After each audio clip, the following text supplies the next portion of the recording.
Going to Carnes taking on Central tonight. This one's already 7-0. Carnes already up in this one. Last time I checked, we'll try to get an update for you. Yeah, still 7-7 now. Look at that, man. I got to update, put a new battery in my laptop here. All right, 7-7 the score in the second quarter in this one. And Central coming in 7-2. They're looking to keep that momentum going heading into the postseason. Oh yeah, they have looked red hot, and that all starts with the quarterback, Caden Long. He has been phenomenal this year. He's one of the nominees for Mr. Football, and it's why not? You know, he's leading the state in just about every category right now. Yeah, I tell you what, he's a junior. He'll be back again next year. So, I mean, this is just year one, or you know, one more year to watch him play. Now, Carnes with the football right now. They're going airborne as well. Carnes looking to end here on a high note. 3-6 on the season right now. They'd love nothing better than to come in and just put a little bit of a damper on Central season. Right. You know, you're not playing for a position in the playoffs in this, but you are playing for pride, respect, and hey, if you can knock one off of the Bobcats, that's exactly how you want to end your season. Yeah, leave with a good taste in your mouth and also something to kind of carry you into that next season. That is for sure. So Carnes taking a little bit of time there. They're not in a huge hurry. I figured they got to think the longer we keep Central's offense off the field, the better, right? This time, though, they're going to run the ball. Big hole there. Nice cutback as well. Big gain, getting close to midfield. So Carnes this time getting a job. Good job by the big guys up front. Yeah, absolutely. And George Cameron, the 5'10 running back, a sophomore, he's getting some chunk yardage there. Big play for the Beavers. Yeah, big play for them. They'll try to keep this going. Again, 7-7 ball game. You know, we've seen Carnes a couple times during this season, and they've been in some pretty good games, but then toward the end is where they let it start to slip away. But they've been able to play everybody pretty much straight up for at least first half into that third quarter. Right, and that's tough, especially when we see Central, and it's the exact opposite. They seem to get better as it goes along. Right. Fourth quarter, that's their best friend. They've had so many close victories this year, so they're probably hoping that it doesn't come down to that tonight. Keep it on the ground again. There you go. Did not get out of bounds. The clock will keep running. Central coming into this game, though, this is what's so interesting, I think. They've won 3 in a row. The last 3 wins have been by 3 points or less. I mean, they're not blowing anybody out of the ballpark, but they're doing just enough, and in some cases, keeping their composure like we saw last week and pulling out a victory. Right, they're called the Cardiac Cats for a reason right now. That's been a much-deserved nickname. We've seen that over and over again. I was down in McMinn County when they had that game that they took down to the wire, went on the road. So whether it's at home or away, they just have so much composure late in the game, especially with a lot of guys that will be returning next year. Let's see what Carnes can do with this. They try to keep possession here. Again, they're going to keep it on the ground. That time Central kind of read that one. They saw that one coming straight up the middle. Right, the front line, they might not be the biggest group, but that's a group that loves to get after the ball, get after the quarterback, and get in the backfield as soon as possible. Carnes last week lost to West 45-7. That's a team that has had a huge turnaround, the West Rebels. But they ran into a tough West team last week. Carnes has lost 4 of their last 5 games. The only win in there about 2 weeks ago against Mo East, that was 51-12. So we know they can put some points up on the board, that's for sure. Right, and Central, again, they're known for their offense. So if they can put this into a shootout, that's exactly what Carnes is going to like to do, I'm sure. All right, we got a timeout on the field. They're going to talk something over there. We saw Austin Slover, the quarterback for Carnes, walking back over to the sideline. All right, let's pick up another highlight, Alcoa and Anderson County. That is our game of the week. All the marbles to play for in this one, right? You've got Anderson County 6-2, Alcoa 9-0, and we've been looking forward to this matchup for you. We showed you Anderson County with a deep ball to kind of get things going to take a 7-0 lead, but it's a 7-7 game now. And there's Alcoa coming right back here with a nice touchdown, deep throw for you there as well. This Alcoa team can strike at any moment, as we have seen throughout the season. Jameer Dean, the junior there. Here, watch this one more time, but so many weapons on this team. He didn't have to slow down one bit there. And, I mean, that's what we've seen all year from Alcoa. They've looked nearly untouchable. So Anderson County really needed to jump on top early to kind of, just give them that courage of, hey, we can do this. But, man, Alcoa, they're just so tough this year. Yeah, they really are. And every year. Yeah, and every year. That's true. For the last 10 years. 10 years, right, the last decade. And what's so wild is they've moved up. They're in 4A. A lot of people, you got to remind them they're not in 3A again. So they're going to try to get their first 4A title. And right now they are obviously the team to beat. Thomas Manu, by the way, a quarterback. We can't talk enough about him as well. But we'll get more opportunities to watch him play, but right now Anderson County with the football. The Mavs are going to try to answer here as they're moving the ball downfield. So Big game for Anderson County as well. There you see the scores. We mentioned it, 7-7 in the second. Still plenty of time to go here before we get to the break. But for Anderson County, you know, you got to sit back and think, okay, we got Alcoa coming in, but we got them at home. Right. And that's a tough place for other people to I was just telling Casey the other day, I'm like, Anderson County might be the coolest high school football atmosphere I've ever experienced in my life. I've been to a lot of high school football games. Yeah, no, it is. They do it up right there. That time Gillum with the handoff to Thompson, and we're going to be calling those two names all night long, I think, for Anderson County. If you can stop them, you can do okay. Hey, there's Ella, by the way. That's our superstar tonight. Happy retirement, Ella. She has had a wonderful career there in Anderson County, got a ring of her own. Now she's riding off into the sunset as she's finishing out the season. Yeah, I tell you what, we've got a highlight of her tonight. There she goes. This is what Ella does. I mean, she's been doing this since like 2019, right? She goes out and gets the tee after the kick, brings it back, but Casey K did a great story tonight. Hopefully wonderful. A lot of people had a chance to catch it. If not, look for it on our website. But if you missed that, definitely go check that out. Yeah. WATE.com. There you go. Easy to find for you. We'll have it for you there. Back to the live action, though. And good stop right there. Alcoa coming up big. You know, we talk a lot about Alcoa's offense, but boy, you got to take your hats off to their defense as well. This team has only allowed 47 points this season. I mean, my goodness, right? Now everybody's looking at the numbers on 61 points. 61 points, under 7 points a game this year, and I think there are 4 shutouts in the mix as well. So, yeah, points are pretty hard to come by. 21 of those points came against Maryville in week 1, so they have not allowed very much since then. No, not really. And you sit there and you mentioned Maryville too. Boy, what a season they had! What a game they had last night, taking care of Oak Ridge. Oh yeah, that one was never in doubt. We saw early on, okay, might hang around, but no, Maryville rolled in that one 34-0. It was a running clock at the end. Got a handful of teams we're going to have to keep an eye on as they go through the playoffs here that obviously have state title potential. Well, another team we'll be watching for you is Central. A turnover, we understand, a pickoff here, interception. So now they've got the ball just on the other side of midfield, and we'll kind of get our first chance to watch Caden Long and company.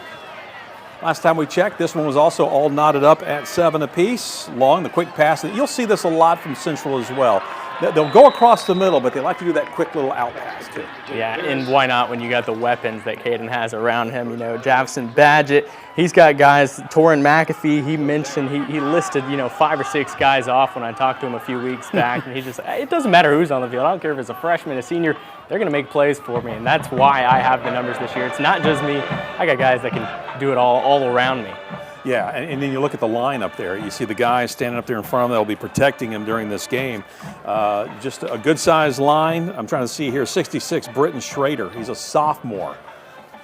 You saw he kind of towers above everybody when he's standing up there. All right, so here we go, Caden Long. He likes to work out of the shotgun. This time, though, coming right at you, wide open. A nice little pitch and catch there for a J.J. Sackey. Right, you don't see that much at the high school level when the ball is on path to the receiver before he even turns his head. That was just a beautiful place ball. The receiver not even looking when that ball is on its way into the breadbasket. That's something recruiters will be looking at, too. Oh, yeah. From the college level. But, boy, they're getting it done at Central. All right, here we go. They're not wasting any time here. Central with the ball. They like to kind of keep that momentum going. This time on the keeper. Has a few blockers out in front of him, picks up a first down and more, so a big carry there, and Central right now just making it look easy. Yeah, and they've done that all year long, and like you mentioned, the last thing that you want from Carnes is to have Central's offense on the field, because especially Caden Long, he can, as good as he can throw the ball, he's averaging over 100 yards rushing per game as a quarterback. That's just phenomenal. Yeah, it really is. Last week, by the way, 18 of 25, 423 yards in the air, 4 touchdown passes. So, yeah, he can do it however he wants to do it, right? Here you go, another nice pass here. The intention there to Sackey, but Sackey's looking for the flag. The ref says, I don't think so. Let him play. Let him play. If we're getting calls for Central, this game's got no shot in Cards' favor. So let them get to be aggressive, and they might have a chance out here on defense. Gonna make them earn that one, right? Oh, yeah. Yeah, that's for sure. Oh, my goodness. All right, so Central, as we mentioned, they beat William Blount last week. That was a tight game, though, 40-39. As we mentioned, their last 3 games, they've won by 3 points or less. They've been in some tight battles, that is for sure. And this one right now, 7-7 on the scoreboard. This time they keep it on the ground, though. Trying to pick up a few yards there on the far side. You got to love the balance. mostly when they're running the ball, it's going to be Caden Long out of the backfield because he just loves to spread it. But of course, you got guys back there that can do it all on in the run game. Yeah, rushing wise, this team averaging about 164, 165 yards a game. Central already locking up the 2 seed in the region, so this one might help them in positioning for who they get matched up with in regionals. Long, oh my goodness, now look at that. You know things are going your way when the defense bats it down and you got a lineman there to try to pick it up and catch it. It doesn't really pick up much after that, but it wasn't a turnover. All right, the senior Seth Laws, that, you know, his one shining moment right there. As soon as that ball falls into his hands, he said, hey, I'm looking up. I'm looking for green grass. Let's go. He'll be thinking about that one for the rest of the night. Afterwards, we'll be talking about that. There's nothing more fun than a big boy trucking it downhill, looking for the end zone, looking for pay dirt. You know, this is one of those games, though, if you're Central, you know, you kind of want to get out here and get a good lead. Maybe in the second quarter you can rest some of your starters, keep them, you know, you don't want the injury bug to hit or anything like that. You know, for Carnes, that's how they can really kind of spoil things for Central. If anything, they make them play to the whistle to the end of the game tonight. Right, exactly. When you're a team that's going to be matched up against Central, which right now, you know, we might get a David Crockett, we might get a Morristown West, one of those Region 1 teams. They're saying, hey, you know, if you take anything out of Central that you can, because right now they look untouchable. I'll tell you what, they're running some time off the clock, that's for sure. Just over 5 minutes to go here until halftime at Central. And again, it's still just a 7-7 game. So again, take your hats off to Carnes. They've played tough in the first half this season. The question is for Carnes, can they go back in the locker room and say, okay, we need to duplicate what we just did? All right, you want to go into the half with the momentum. You want to have the lead. You know, everybody does. But in this game specifically, if you want to have a chance, you probably need at least a 7-point spot going into the third quarter because, like we said, Central, they can score on a dime. Yeah, they really can. They can score quickly, and as we've seen, they can be down by a dime and still come back and win. No problem. Right. You know, they don't panic. And that is something you got to take your hat off to the coaching staff and to this team as well. All right, teams come back out on the field. Let's see what they've talked about. Central looking to take the lead here if they can get the ball in the end zone, or let's get a field goal out of all of this. This is the range in the field where you're going to see a pump fake and a tuck from Caden Long. He loves to get us in that first and goal situation. Well, he's got some pressure. He's going to have to scramble right now. Now he's going to have to take off. He's got no one to go to. And you know what? Look at him still battling. He says, I'm not going out of bounds. Lost the ball, but Carnes says they got it. But I got to think that like maybe the field, the turf caused the fumble there. I'm thinking he was down. At the very least, it looked like it bounced out of bounds. But Carnes seems to think that they got the ball. They're jumping up and down like they got it. Okay. All right, could have been a turnover. Yeah, we're told it was fourth down on that play. So he got close. He may not have gotten. He was reaching. I think that's what we were seeing there. It was 4th and 13. We're told he was trying to get to the marker, and I think he probably got 12 out of that. It looks instead exactly of the 13. like the Beavers' offense is taking over. So it looks like he was short, and that's a huge stop for Carnes because, like we said, anytime the Central has the ball, there's a good chance they're going to find their way to the end zone. But you called it. Now, I don't know if he intended to run. Yeah. But he really had no choice. Yeah, 4th and 13, I think the design was a pass. But hey, but he almost got it, which says a lot for him. All right, here we go. Let's see what Carnes can do. They're going to keep it on the ground as well. Pick up a few yards there. Cameron again with the carry. Saw him once before. All right, let's find out what's going on. Clinton taking on Halls right now. We've got a highlight from this one for you. Want to pick up on this game taking place up in North Knoxville. And let's check out the action. Last time we checked in on Halls, they scored. And, hey, you know what? They're doing it again. There you go with the touchdown. And this time, Michaelis Daniel, I think he scored the last time we checked in on him. So Daniel with at least 2 touchdowns tonight. Yeah, have yourself a game. Let's keep racking up those numbers. So here we go back live to this one, and we'll get you an update on the score. It was a 7-7 game. It may be 14-7 now, Halls. Let's see here. Take a look at, 14-7, exactly 11 minutes to go. There you go. My math wasn't, well, it's never been great, but hey. All right, Clinton with the football right now, trying to find somebody, and they go deep with it. Let's see where it ends up, and it's caught. Huge gain and a touchdown. They said he was across the line, and that is a quick score for Central. Yeah, Bryson Maddox, 6'5". Or for Clinton, rather, sorry. 6'5" in the end zone. I mean, that's like Mike Evans. Throw the jump ball, he's going to go get it. You love to have an option like that at the high school level. So a huge catch there for Clinton. You know, Clinton is one of those teams. They're 2-6 this year. You know, they're just saying, hey, let's just get in there. Kind of like we were talking about with Carnes. Clinton wants to go in here and just kind of make things miserable for Halls tonight. Right. You know, again, there's so many seniors on these teams that, at the very least, you want to head into the offseason. You want to cap off your senior year with a win. You don't want to, you know, lay down and just, hey, you know, our season's over. Let's wrap it up tonight. If you can finish out your season with a win, especially against a team that you're not very fond of, right, that always helps. So Clinton and Halls right now tied at 14. We should mention Halls coming into this game 4-4.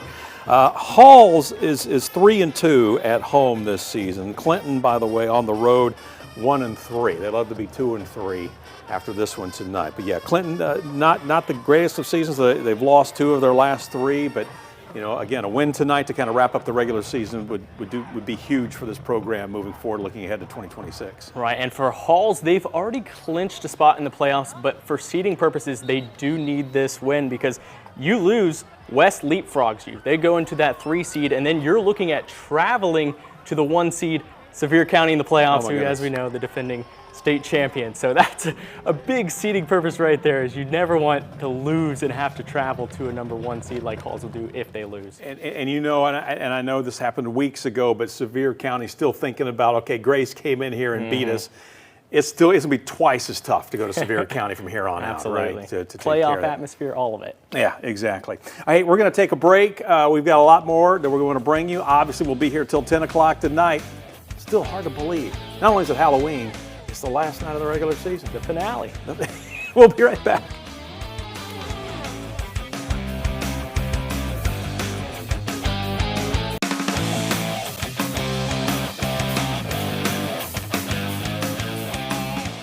Welcome back to Friday Frenzy Live. I want to get you back out to the action right now. Picking it back up, Carnes taking on Central. Keeping a close watch on this game. Central was moving the football, turned it over on downs. Carnes now with the ball, so let's see if they can take the lead. 7-7. The last time we checked in between these teams, looks like they're punting this one away, so they're going to give it back to Central. So nice high kick. Central going to field it back around their 15, 16-yard line. Right, and you hear them, they're trying to get out there. Yeah. They said, hey, 7 points at this point in the game. We should have 20 at this point. Let's get the offense. Let's get us moving. Let's get it going. Don't waste any time. We know the play. Line up. So here you go. So we always like to remind you when you're watching, we always want to get you set up. The life of a sports photographer is when you're out there covering those games, you got to get ahead of the other play, right? On the right side of the screen, Halls taking on Clinton. Clinton, again, moving the football right now. Nice pickup. Oh, he's going. He's moving. He might not have anybody between him and the end zone. So how about this? Clinton, he didn't quite get there, so Halls coming up with the big stop there. That's Jarrell Chandler coming up with the big play, but Clinton on the big gain, and he took a little bit of a pop there. He's going to have to catch his breath or something here, it looks like. Right, he was giving everything he had, but he got tracked down there by Chandler. Yeah, so again, Clinton knocking on the door again. That game 14-14. Back to Central and Carnes, and we heard Central, the coach was like, go, go, go. There they are. They're out there on the field. Didn't waste a whole lot of time running a play. They're about at the 48-yard line right now, so close to getting into Carnes getting into Carnes territory here. I expect the no huddle, expect the shotgun, expect a lot of quick passes down the sidelines, and then, hey, he might air one out over the top because that's the recipe right there. Yeah, there you go. Long this time with the keeper. Fake the handoff, picks up the big run there, gets into Carnes territory down to about the 43-yard line. So again, big pickup, and that means the photographer's got to start moving downfield as well. We got to stay ahead of the play, right? Oh yeah, Dave, he's a pro.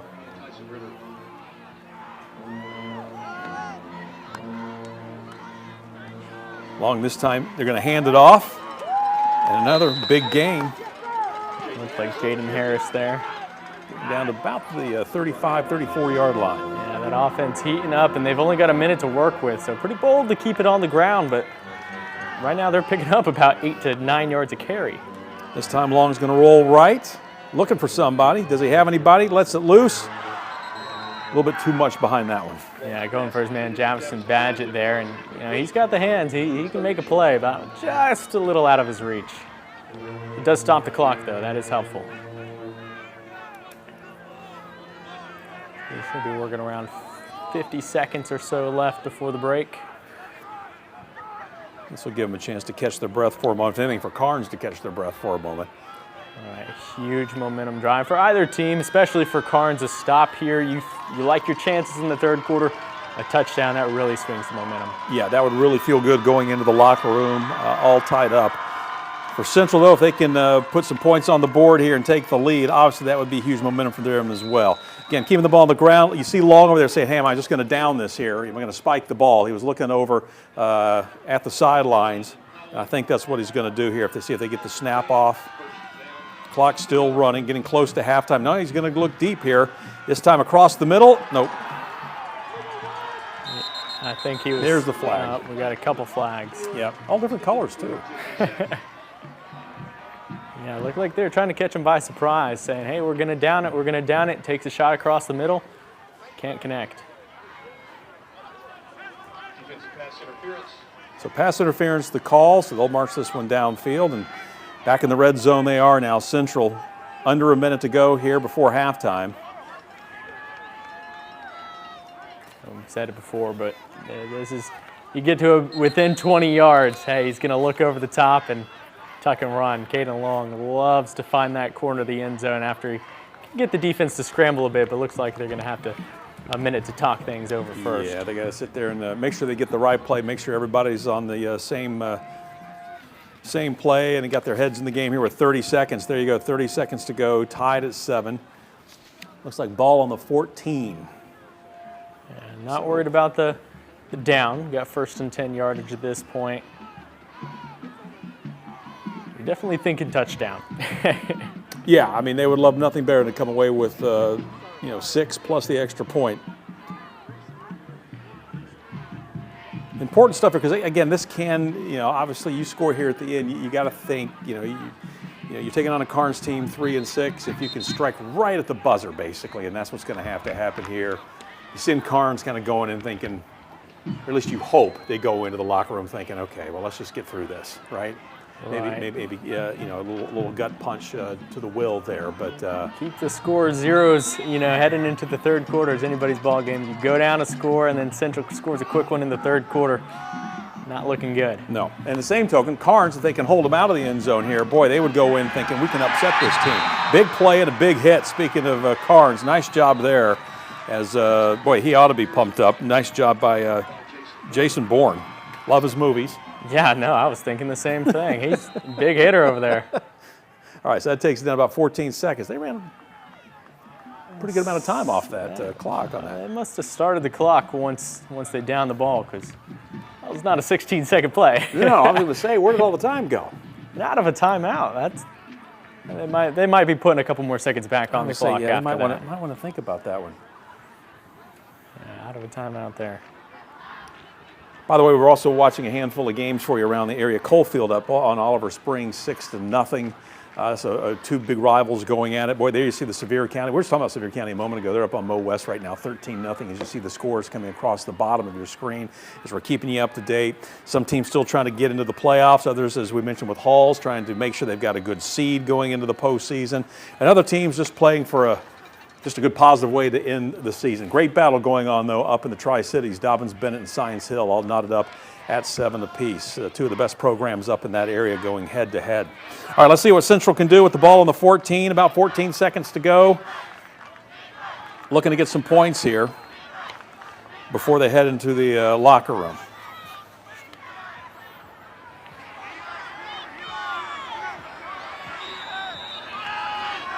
Ref says, all right, let's go. Let's play.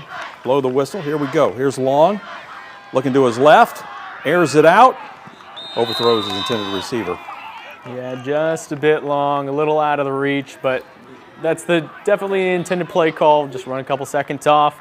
If you can't connect, hey, we're back to it. We got a couple more downs, and yeah, that's right. They did put a few more seconds left on the clock. There's no way that was a 16-second play. Right. Bryce Johnston, by the way, the senior wideout, he was the intended receiver on that play. This ought to be, what, third down? It should be third down now. So you are getting to a point where can't connect here, might have to bring out the field goal unit. So here's Long again, looking, firing. Got a receiver, but it's picked off. How about that? Interception for Carnes. Huge play. Chris Boyce with the interception. Man, we saw the receiver come into the frame. It looked like a surefire touchdown. Then out of nowhere comes Boyce.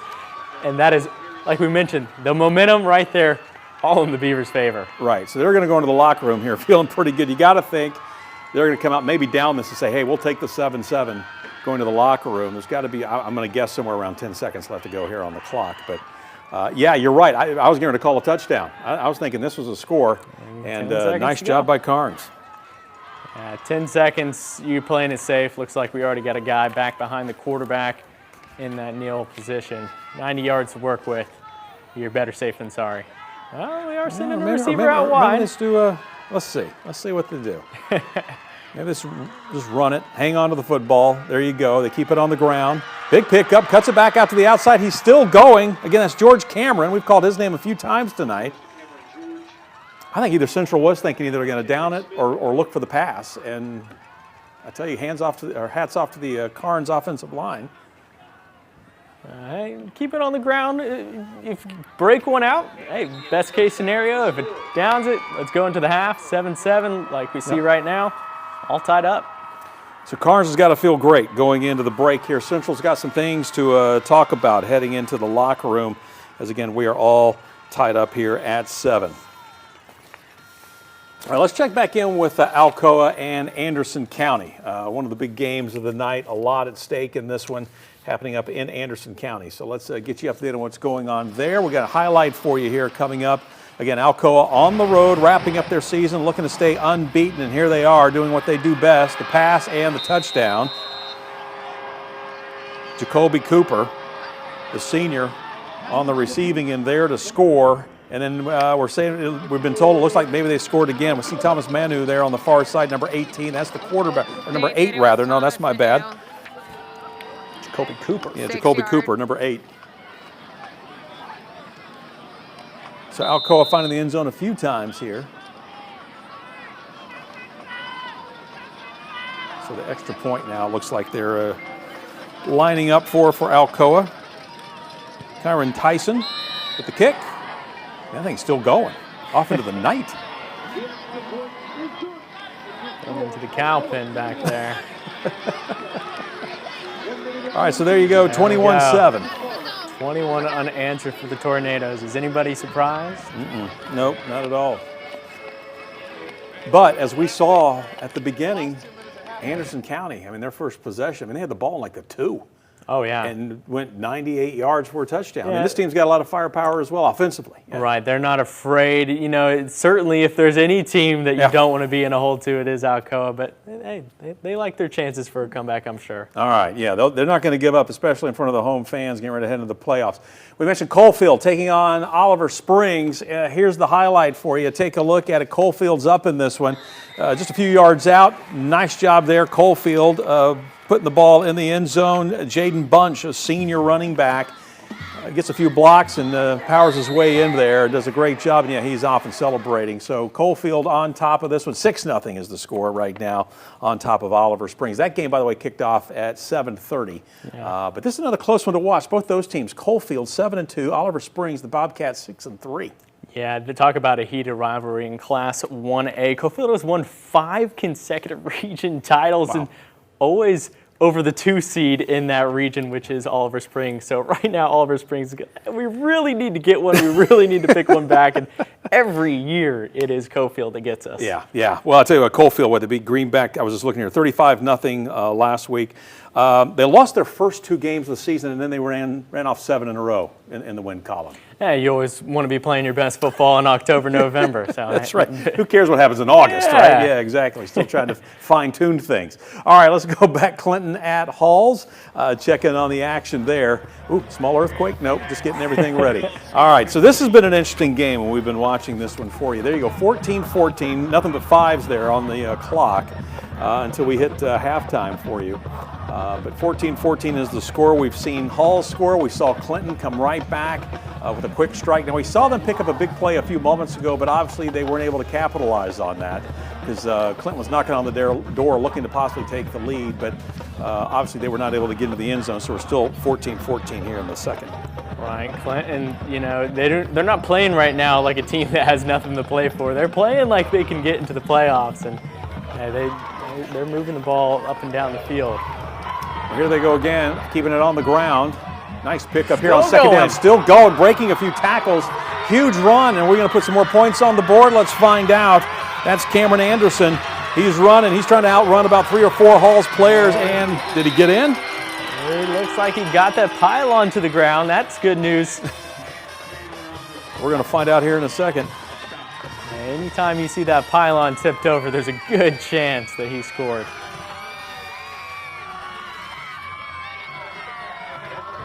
Looks like we're lining up for an extra point.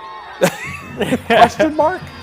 The ball is placed to the 1, so no, that looks like he was just shy of the goal line. Somebody knocked the pylon over, but it wasn't Cameron Anderson. Right. All right, so Hall's defense is going to have to dig in here, that's for sure. But yeah, you're right. Clinton playing like they've got they're headed to the postseason or something. But they want to end their season on a high note. That is for sure. Mason Eckerson, the quarterback. Yeah. Just shy again. So Hall's right now, their defense digging in. They're going to have a lot of work to do here. Clinton would love to come away with a touchdown. I mentioned going to the offseason with a win for these sophomores and juniors. Hey, that's like picking up next year with a victory. You want to roll the momentum into the next season. Clinton, coming into this game, they have allowed 40-plus points 5 times. 3 of those times they've given up 50 or more points. So right now, to be locked 14-14 late in the second quarter, yeah, they're feeling pretty good about themselves. And you can see the defense is holding strong, playing good, and that is rubbing off on the offense as well. And the coaching staff has to be feeling pretty good here in the first half. Right, that's what we call the senior night effect. Hey, you got nothing else to play for, go play for yourself, go play for your family, go play for your brothers next to you. I've been in those moments. I've been on some very bad teams that had no chance at the postseason. One more time, let's have a night. I think we've all had that taste, right? Yeah, I think just about every team I think ever played on. I don't care. Pick a sport. Didn't play on a lot of powerhouses or winners. Looks like Anderson County may have scored in the upper right corner there, and I tell you what, that makes it an interesting game. It was 21-7. Last time we checked in, Alcoa was on top, but Anderson County coming right back downfield. Damian Lavelle. Yeah, this is a necessary touchdown if that's what we see here. Looking like a little confusion. It was a touchdown. All right. 51-yard run. Wow. 51-yard run from Damian Lavelle. We got ourselves a ball game. Game of the week, looking like it could be a good one heading into the third quarter. Yeah, we're going to have to obviously keep our eyes on this one. So they're going to try to make this a 21-14 game.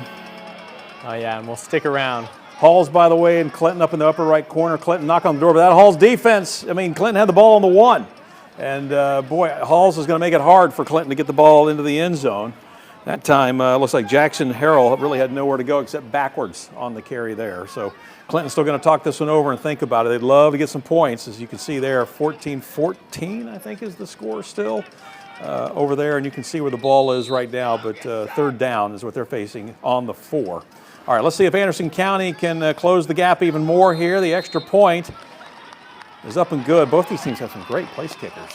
And that is one thing that absolutely astonished me coming up here was just the sheer talent of these kickers, because down in Florida where I was previously, that was not the case. There was a lot of 2-point conversions being taken after scores, but kickers up here impressive. Fumble? Might have a turnover in the Hall's Clinton game. Let's see, as Hall says they've got it.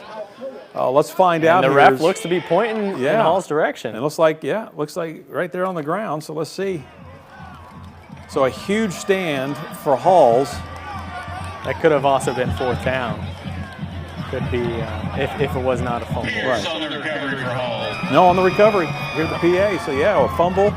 and a recovery for Hall, so a great stand there for the defense. Looks like we got about just under 4 minutes and 96 yards to go. Here we go. The star of the night. We're going to watch Ella. Anderson County getting ready to kick off. We're going to watch Ella up here in the upper right corner in action. As we mentioned, this is her final night. She is retiring. Hopefully give her season tickets from here on out. She'll still come out to the games, right? Oh, absolutely. She's got a ring. She's a legend. She'll be in the Ring of Honor.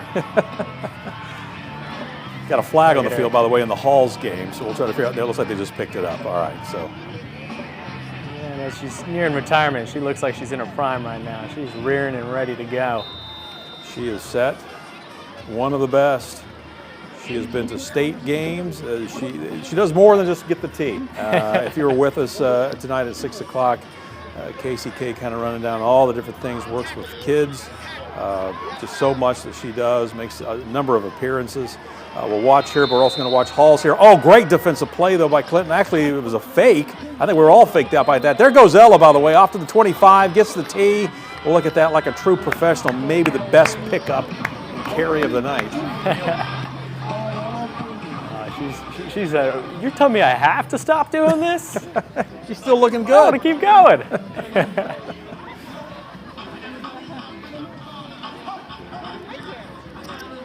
There she is. I love the fact that she's got a jersey. Oh, hang on a second. Go. Yeah, there you go. All right. Well, you know, running out there, I can. I get it. I understand. All right. So here we go. Back over to the Halls game. All right. But good stuff from Ella move there by Casey. Yeah, good job, Casey. All right, Halls with the football. They're going to throw it right at you here. Completion, but picks up a few yards there. But get out of the way. Yeah, we don't want to lose our photographer. All right. Hey, we already saw Halls with the defensive stand. Clinton, they've got him backed up deep. If you can hold them to a quick punt, you're gearing up for another score. You got plenty of time. Yeah, I tell you what, I think this is when we're going to, this may be closer than I think what we thought maybe going in tonight. Right. This Halls matchup. Yeah, like we mentioned, Clinton not playing for a spot in the playoffs, but. I mean, when you look at it, we mentioned that they're giving up 40, 50 points a game, right? All right. Back to Alcoa Anderson County. So here we go. So let's find out what's going on here. There you go, 21-14, 5 seconds to go in the half. Third down ball on the 37. Do you take a shot? Do you go into the break? Do you like your momentum? I'm thinking if it's Alcoa, they're going to take a shot. Yeah, I'm saying, yeah, might as well. We've seen them score. We've actually seen both these teams score, further down the field. So right. All right, so let's find out what's going on here. Let's see with 5 seconds to go. Manu dropping back. Here's the pass. Oh, there he is.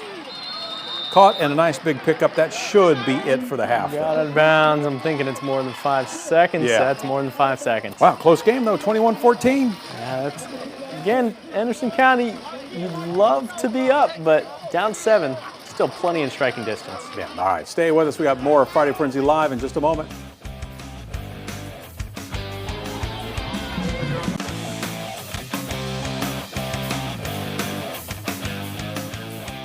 Welcome back to Friday Frenzy Live. Head back out Coalfield, Oliver Springs, and they do it again. Coalfield with the touchdown. That made it a 12-0 game. They would then go for 2, and they would tack on the 2-point conversion as well. So they were up 6-0. Add 8. My math's right. They're up 14-0 right now, Sam. Yeah, Jaden Bunch there on the score. This is a score on the 2-point conversion? It was like a 100-yard run just to go 2 yards. That's Bo Wilson there. I almost thought you said Bo Williams. Good stuff there by Bo. 14-0 Coalfield. Boy, I tell you, they continue to roll. And yeah, you talked about it earlier. If you're Oliver Springs, you got to be going, what do we have to do, right? Right, and it's always in the regular season that Coalfield gets them. They've gotten Coalfield in the regionals before, but not often in the regular season. All right, let's go back to Anderson County. We showed you a little bit of this live. Let's play it out for you here. This was Anderson County touchdown earlier. Gillum. Back to pass, just lets this one go. Whoa, he's got a great arm, and I tell you what, this was the end result. Damian Levell and the touchdown for you there. 21-14, they're in the locker room right now. Alcoa up, but boy, Anderson County has to feel good. They're only down by 7. Yeah, they've been an entirely different team since the return of J.D. Gillum after that collarbone injury. Let's go back out to Clinton and Halls. They're still playing, not quite there to halftime, but they're getting close, knocking on the door here. Halls scored, we understand, just a few moments ago. So Hall's taking that football downfield, putting some points on the board. I believe that would make it 21-14. We're going to check the scoreboards here for a second. All right, let's come on back here into the studio for a moment, get you up to date on what's going on. We're looking at some of the scores here as we're going down. A lot of these teams, a lot of these games now reaching halftime. Right, we're getting to the intermission. Some of them started a little later, like we said, at Cofield, but hey, we're moving into the third and fourth quarter, moving toward the witching hour of what for some teams is playing for their season. Witching hour on Halloween. It's different this time of year. All right, so we're going through, still looking here, trying to get an update on that Carnes. Let's see, Clinton Halls. I'm looking for, 14. Well, this says 14-14, but we think Halls may have scored. We'll check with our crew out there in the field and just double check and make sure that is a 21-14 game. They had about 95 plus yards to get down the field, so must have been some big plays. Hey, just found out, it just lit up here on our scoreboard here. Oliver Springs now has come right back downfield and scored. So now 14-7. Down but not out. Down but not out. That game's still in the second quarter. Sam mentioned just a moment ago that was one of the later games starting at 7:30 tonight. So handful of games we're watching for. Any surprises so far? I mean, are you shocked by how close Alcoa is right now with Anderson County? Or? I wouldn't say shocked, but certainly if there was a game that could sneak away, you wouldn't be surprised if it's Alcoa. But Anderson County, they've got so much talent, and playing with that home field at their backs, they've got a lot to play for here. Yeah, they really do. That's for sure. And, I tell you, one of the surprises tonight is when we checked in on Clinton. I mean, they're not going to the postseason, but they're playing like a postseason They said team. the Senior Night Dragons, they're out here playing for an upset, playing to get those guys, move them down and see and say, hey, we'll make Halls go to Sevier County next week. That's right. Yeah, Halls is playing for a better seed and hopefully a better opponent. Hey, we do want to get you up today. We got crews out in the field right now, as we mentioned, Anderson County, Alcoa. At the break, Casey K is out there for us covering this one. And I guess the big question is kind of what Sam and I have been talking about. Casey, what's jumping out at you here? This is a close game. Yeah, I think the biggest thing is that Anderson County was able to stop Alcoa on their first drive of the night. 4th and 2, so 2 yards away from Alcoa scoring, and Anderson County was able to hold them and keep them off of the board. I think that was huge in terms of getting the momentum in their favor. Obviously, we saw Alcoa go up 14. However, Anderson County able to respond right before the half. I think that was kind of the second biggest thing that you could say has happened in this game is Anderson County being able to cut that deficit to just 7 heading into half and making sure that Alcoa didn't sneak one in those last 30 seconds before they headed into the break. Yeah, obviously we saw 21 unanswered points from the Tornadoes. Was there any pushback from Anderson County's defense, or did they really have their way there in the end of the first quarter into the second quarter? No, I definitely think there was pushback, absolutely, especially on that first touchdown. It was just a big pass play from Alcoa, so really didn't give the defense much time to show what they could do out there. Definitely impressed by Anderson County's defense, and Alcoa on the other side is matching them. I think we're going to see a lot of passing on both sides as we come into the second half. Anderson County has scored both of their touchdowns off of long pass plays, and then Alcoa also finding success in the air a little bit more than on the ground. So I think we're going to see both of these teams really utilize the pass in the second half, and may come down to who can do that more efficiently. Both have quarterbacks who have a lot of success in doing so. Obviously, Thomas Manu is senior, so he's a little bit more experienced in terms of just being in games, but J.D. Gillum obviously has proved with 80 points 2 weeks ago and last week 49 points, helping the Mavs put it up, that they are able to thrive in situations like this and able to use the pass game, which a lot of teams in the area sometimes are limited to, but I think that's what tonight is going to come down to here. Yeah, Anderson County, obviously they have one of the loudest home crowds in a high school football atmosphere, beating over there on the sidelines, making as much noise as possible. Did they get a renewed energy with that last touchdown before the half? Did they have kind of the air sucked out of them and then got that energy back with that touchdown before the half?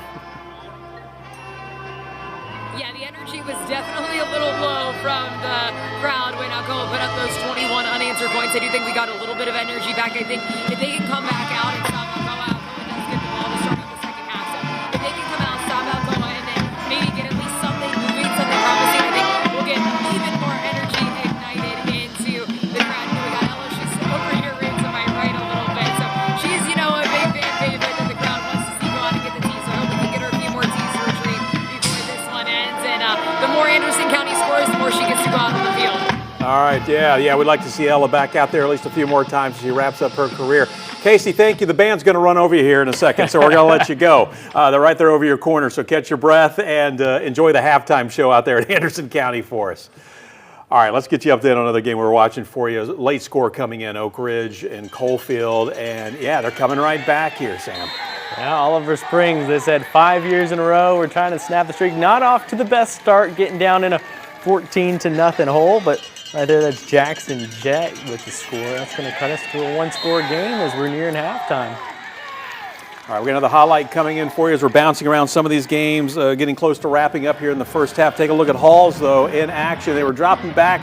Nowhere really to go with this football. Finally, though, able to get a receiver downfield. They let it fly, and that is how you score a touchdown. And that made it 21-14. Halls on top, and we understand there's now been another score in this game as well. Halls kind of starting, I don't want to say they're running away with it just yet, but Hall's starting to find their groove, that's for sure here. Yeah, Amari Lethko looking like, prime Patrick Mahomes, dancing around there in the backfield, making something happen, and then the reel in by Cooper Foss, and man, just like that, we said, okay, could Clinton take a lead before the half, and now we're down 2 scores before the break. Yeah, that might take a little bit of air out of what a momentum Clinton had. They've been looking pretty good right there. So the extra point is good by Kevin Pendergrass, putting it up there. 28-14 the score, though, now Halls on top. This was a 14-14 game through a good chunk of the first half. And Halls, boy, just like that, 2 quick touchdowns. Right. I think Halls heard us talking about, hey, if you lose, you're going to Sevier County next week. And now West is sitting at home right now like, okay, maybe that'll be us after those 2 scores. And that'll be an interesting game. Sevier County, by the way, I was checking on them. They're up 27-0 right now on Mo West. That game now at the half. Sevier County 8-1 right now in the season. Just that one blemish against Grace Christian. But either one will be an interesting matchup, but yeah, you don't want to go there, at least to start the playoffs. You have to go through there probably to get to the finals, maybe not week 1. Right, and we mentioned how hot West has been, one of the hottest teams in the area. That's not a gimme in week 1 for Sevier County, that's for sure. Yeah, that'll be an interesting game that we'll have to keep a close watch on. All right, stay with us. We're going to go to the break here. More action, some second half action coming up in a lot of these games. Stay with us. We'll be right back.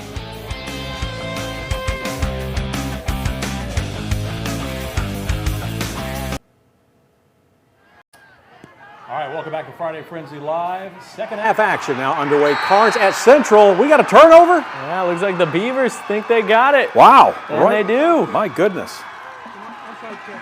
So we saw a huge turnover right toward the end of the first half, right? Saw a big pick for them to keep Central out of the end zone.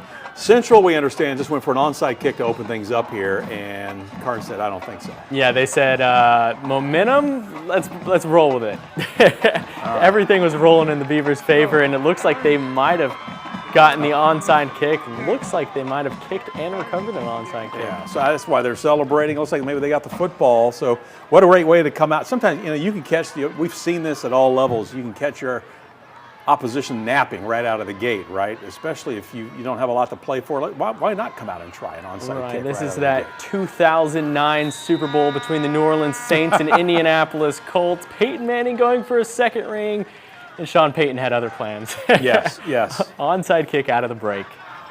I remember there was so much about it. It's like, yeah, you're playing against your dad's team, Dad played for the Saints. Here we go. All right, let's see what Carnes can do with the football. Keeping it on the ground, another huge pickup. I tell you what, somebody who's had a great night is this young man right here. That's Kashad Merchant. Big pickup, takes it toward the outside. They're finally tackled, but boy, Carnes right now, man, you could tell they've got some energy. Right, that is their recipe right now. Just hand the ball to Cameron George as many times as we can. Yep. And it seems to be working because he's not the biggest guy out there, but he weaves his way through traffic, and only a sophomore, so he's got plenty of time to continue to improve. No, you got to love that. Sorry, Cameron, I was looking at the Central roster when I called out the name there for number 20. But yeah, Cameron George with a big pickup. He's kind of been their go-to guy, and he's found those holes tonight. He's kind of like he's seeing the field well. Right, great vision. You don't see that very often from a sophomore. This time, though, just a few yards. Central's like, I bet you it's going to 20. Yeah, you can key on that at this point. You know, same way that the defense probably needs a QB spy for Caden Long for Carnes. They're going right now. Hey, let's keep all eyes on Cameron George. They're already in enemy territory. They're marching it down. Wasting no time. Kind of surprised they kind of got a pause here for a moment, and the way they got the momentum going. Right. Got a big target out there on the outside, Tamir Parker. So Slover out of the shotgun, hands it off again. They're going to give it to the guy, George Cameron, for a few yards there on the pickup, trying to find some room up the middle, but that time Central digging in a little bit there. They pick up a few, getting close to the 20-yard line. Right, and you know, we always give the love to the running backs, but how that front line for Carnes making the holes for George out there. You got some big guys like Tyler Reyes, 65, Hunter Jenkins. Yeah. Shout out to the big guys up front. You never gave any love to the offensive line. Yeah, the unsung heroes. Jacob Smith. They're going to love it when they watch this back. Slover out of the shotgun, the pitch here. Back over to George Cameron. Cameron, though, not finding a whole lot of love out there on the right side. Yeah, I jinxed him.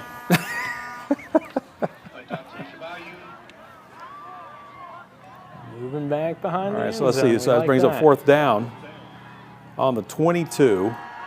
4th and 4. You keep That's it on what the it looked ground. like, yeah. I don't know. We'll see. Obviously, they're keeping the offense in. I don't think they're going to try to, let's see, on the 22. Yeah, they're not going to kick it. Yeah, this is not a field goal game for Carnes. You're 4 down every single drive, time, pretty much. Right.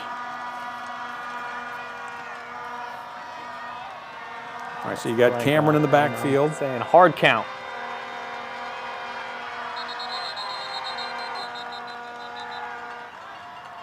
So let's see what we got. We have a Central like they were clapping. But it looks like I think we might have a timeout by Carnes. Yeah, it looks like they a signaled for the timeout. timeout, yeah. And at this point on fourth down, let's make sure you get that play right? No need to hurry that one up. If you can take a touchdown lead, you're not going to get very many opportunities like this in enemy territory. You really want this play to go your way. Yeah, definitely. So Carnes knocking on the door, getting close. They need to pick up the first down here. Here's the question, though. I'll throw this one at you, Sam. Okay, you need, 4 yards for the first down? You trying to get the first down here, or do you try to, like you said, you caught him napping with the onside kick. You catch him napping here and go for the end zone. Hey, like I said, they got that receiver on the outside, got some length. If you can get one over the top, but again, Central's got some athletic DBs, so nothing's going to come easy for you. Cameron last week, Cameron George, 23 carries, 127 yards, had a touchdown. As that team lost to 7, that was their only touchdown in that game. So they lost to West, what was it, 45-7 last week. Tamir Parker, 2 catches, 54 yards. Right, I don't know if this team runs the option very much, but if you can Is that what you're going for? find a Do little lane with something? your Yeah. nothing's working, nothing's working. Hey, George, you got a 50-50 shot at I getting a kind first of like down. where you're thinking there. We'll see if See if I'm Lee worth it Warren's as an got that in offensive his, coordinator. in his playbook. lining up in shotgun. There's Slover. Oh, they're going to keep it on the ground. Cameron, oh, look at this. Now he finds that room. I did see a flag, though. I think I saw a pink flag thrown. Let's see who it goes against. Touchdown, but a couple of flags thrown. Yeah. Make it a... So I saw one as he was running, and then I saw another one after the spike. Yeah, we can't do Gronk spike at the high school level. Is that not allowed these days? You know what? I think if you're 3-6 and you've got a team like Central on the ropes, I think you say, you know what, you've earned the right. But let's find out what these two flags are for here. All right. Carnes, the way they're lining up, it does not seem to indicate that this is going to be a touchdown here. Yeah, let's see what's going on here. It's a holding. Yeah, Looks holding call. and then setting up depending on where the spot was, probably around the line of scrimmage. You're now looking at 4th and 14. Yeah, because you had 4th and 4, right? Yeah. It looks like we're discussing a lot out here. I think at Carnes, though, you still, hey, why not? Let's just go for it. Let's see how far they march him. Yeah, see how far they march him back, right? It's a spot penalty. Maybe save him a couple yards, but at the very, very least, you're going to have 10-plus yards to work with. The refs logging a lot of steps. It's like we're going to... Maybe we punt this one away. Yeah. We might be better off doing that. Because, that's what we're going to do. They're going to kick this one away. Yep. Smart call there, I think. Yeah, absolutely. When he kept running back downfield, I was like, okay. Yeah, setting up Caden Long and the crew, at their own, with a short field, not a good smart recipe. Right, especially when your defense is playing so well right now for Carnes, coming up with some big plays in this one. So here's the kick, low snap, but able to get that one away. Not a lot of pressure. Central's going to let this one bounce, and Carnes will recover. So there you go. So a tight game still. We're going to keep a close watch on this one for you, 7-7. We'll see Carnes' defense if they can, again, bend but not break against this Central team. But we'll see if Central can finally take advantage of that, get some points on the board, which everybody keeps thinking they are. They've been knocking on the door all day, just Carnes isn't answering the door. Right. Keep them closed. No, we'll see how things go after this next possession. All right. Let's check in with Sam Rothman right now. She is followed with Clinton Halls. Yes. Let's check in with Sam right now. Sam, an interesting game out there as well, but then Halls right at the end kind of found their groove. Yeah, right as you said that, there was a big bang from the band, so I'm not exactly sure what you asked, but yes, it was tight in the beginning, but Hull started to kind of run away with this at the end. I think you guys saw that go-ahead touchdown, that long touchdown pass by Amari Lethko. He kind of escaped a sack, escaped multiple tackles, still let it go towards the end zone. Cooper Faust on the receiving end of that one, and then right before halftime, an interception to Brody Rogers, and then he punches it in on the other side for the touchdown. So he basically got it done on all cylinders. And now it's a 28-14 game when it was just 14-14 a couple of minutes ago, it feels like. But this one's been a little chippy. I don't know if you guys have been on my camera during it, but there's a reason we just got into halftime. A lot of penalties, a lot of extracurricular activities. At this point, the AD, a principal, I don't know who else has been thrown out on the Clinton sideline. Jake Dawson, the head coach of the Dragons, has gotten multiple warnings. It looks like maybe he was getting thrown out as he took off his headset and was walking off, and then the ref said, okay, one more chance, it seems like. So I don't know, he's on a short leash. And then, Brent Hughes at Halls is out there at midfield just screaming his head off. So this one's been entertaining for sure, but a lot of extracurriculars over here just besides the football game. So that's why I'm sure a lot of games are already into the third quarter where we just started halftime here. And like you mentioned, that swing of momentum, you got Clinton at the goal line about to score. They're about to go up, and then we get a 21-point swing in a matter of minutes. Does it feel like at this point that Clinton's going to back down, that they might fold here? Yeah, it does feel like that. This is a Clinton team that, hasn't had a very successful season under new head coach Jake Dawson. And yeah, they came out playing like a team that had nothing to lose. I heard you guys talking about it on the broadcast, and it certainly felt like that. But Halls is a playoff team, and I think that fumble recovery, those two late scores really can change that momentum, especially that Brody Rogers interception and then touchdown right before halftime. I mean, that's a huge momentum shifter right there. And Hall's playing for a lot, playing for seeding. You talked about Sevier County. No one wants to play Sevier County. So, yeah, Halls definitely has more on the line. So I wouldn't be surprised if Halls keeps this running as the second half starts. Extracurriculars. Hey, I was going to say those. Yeah, you mentioned the extracurriculars, especially Brent Hughes. You talked about Clinton, but you said Hughes kind of got into it. He knows he's playing next week. His team's going to be out there. He needs to be careful, I would think, here in the second half. I know. There's children on the sideline. It's bad when there's children on the sideline trying to push him back. I don't know if it's his. I know he has a daughter. I haven't seen the daughter. She usually wears a little cheerleader outfit, but it's a little cold out here, so I'm surprised. I wouldn't be surprised if she's not out here. Maybe she's trick-or-treating, but maybe some other assistant coaches' kids are on the sideline. They're like, stay back, stay back. They get the warning. So, yeah, you're right. Clinton has nothing to lose. The AD, the president, they're already out. I mean, they're not playing next week, but Halls has a lot to lose. So that's a good point, Bo. All right. Hey, Sam, be careful out there on the sidelines Dangerous for out us. there. Yeah, be careful, but keep us up to date on what's going on. I already had to give a stiff arm. I don't know if you guys got it on camera, but I already had a stiff arm a player.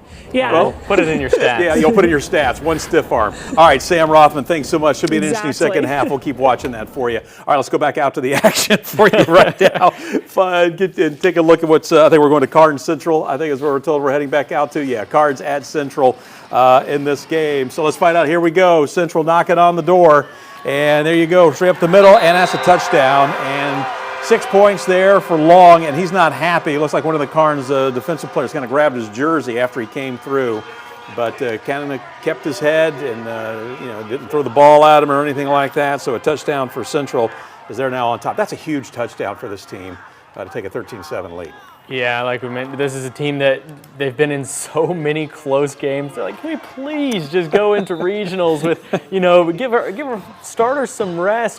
This is a formation that I've seen them do a lot this year, where they'll start off with the center and then, all right, let's bring the linemen in. We're not doing any trickery, but got to keep the defense on their toes. But like you mentioned, huge momentum play for Central is they would love to be heading into the fourth quarter up a couple scores. There you go. It's good. So there you go, 14-7, a big score for Central.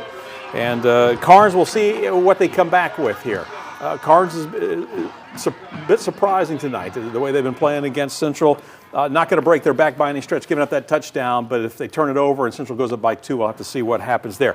All right, let's go back to Coalfield and Oliver Springs. Coalfield scoring once again, and let's take a look at it. There you go, the run up the middle. Oh, it's a big gain and a big touchdown. A couple of these have been like a 2-yard gain, but that was a nice touchdown run. Yeah, Hayden Hedrick there. Nice run to the outside. We did see a flag at the end of the play, but I'm sure that still counted because we see on the scoreboard 21-7. So the Yellow Jackets in command. Going to win a 6th straight region title. That's what they're going for here. Yeah, definitely. So good showing there for Coalfield. Let's go back out now. Alcoa at Anderson County, the game of the week. 21-14 at the break. Alcoa on top. Alcoa looking to go to 10-0. Here. They have not lost since the first game of last season. They've won 22 in a row coming into this one. Right. Welcome to Class 4A. More like, hey, 4A. Yeah.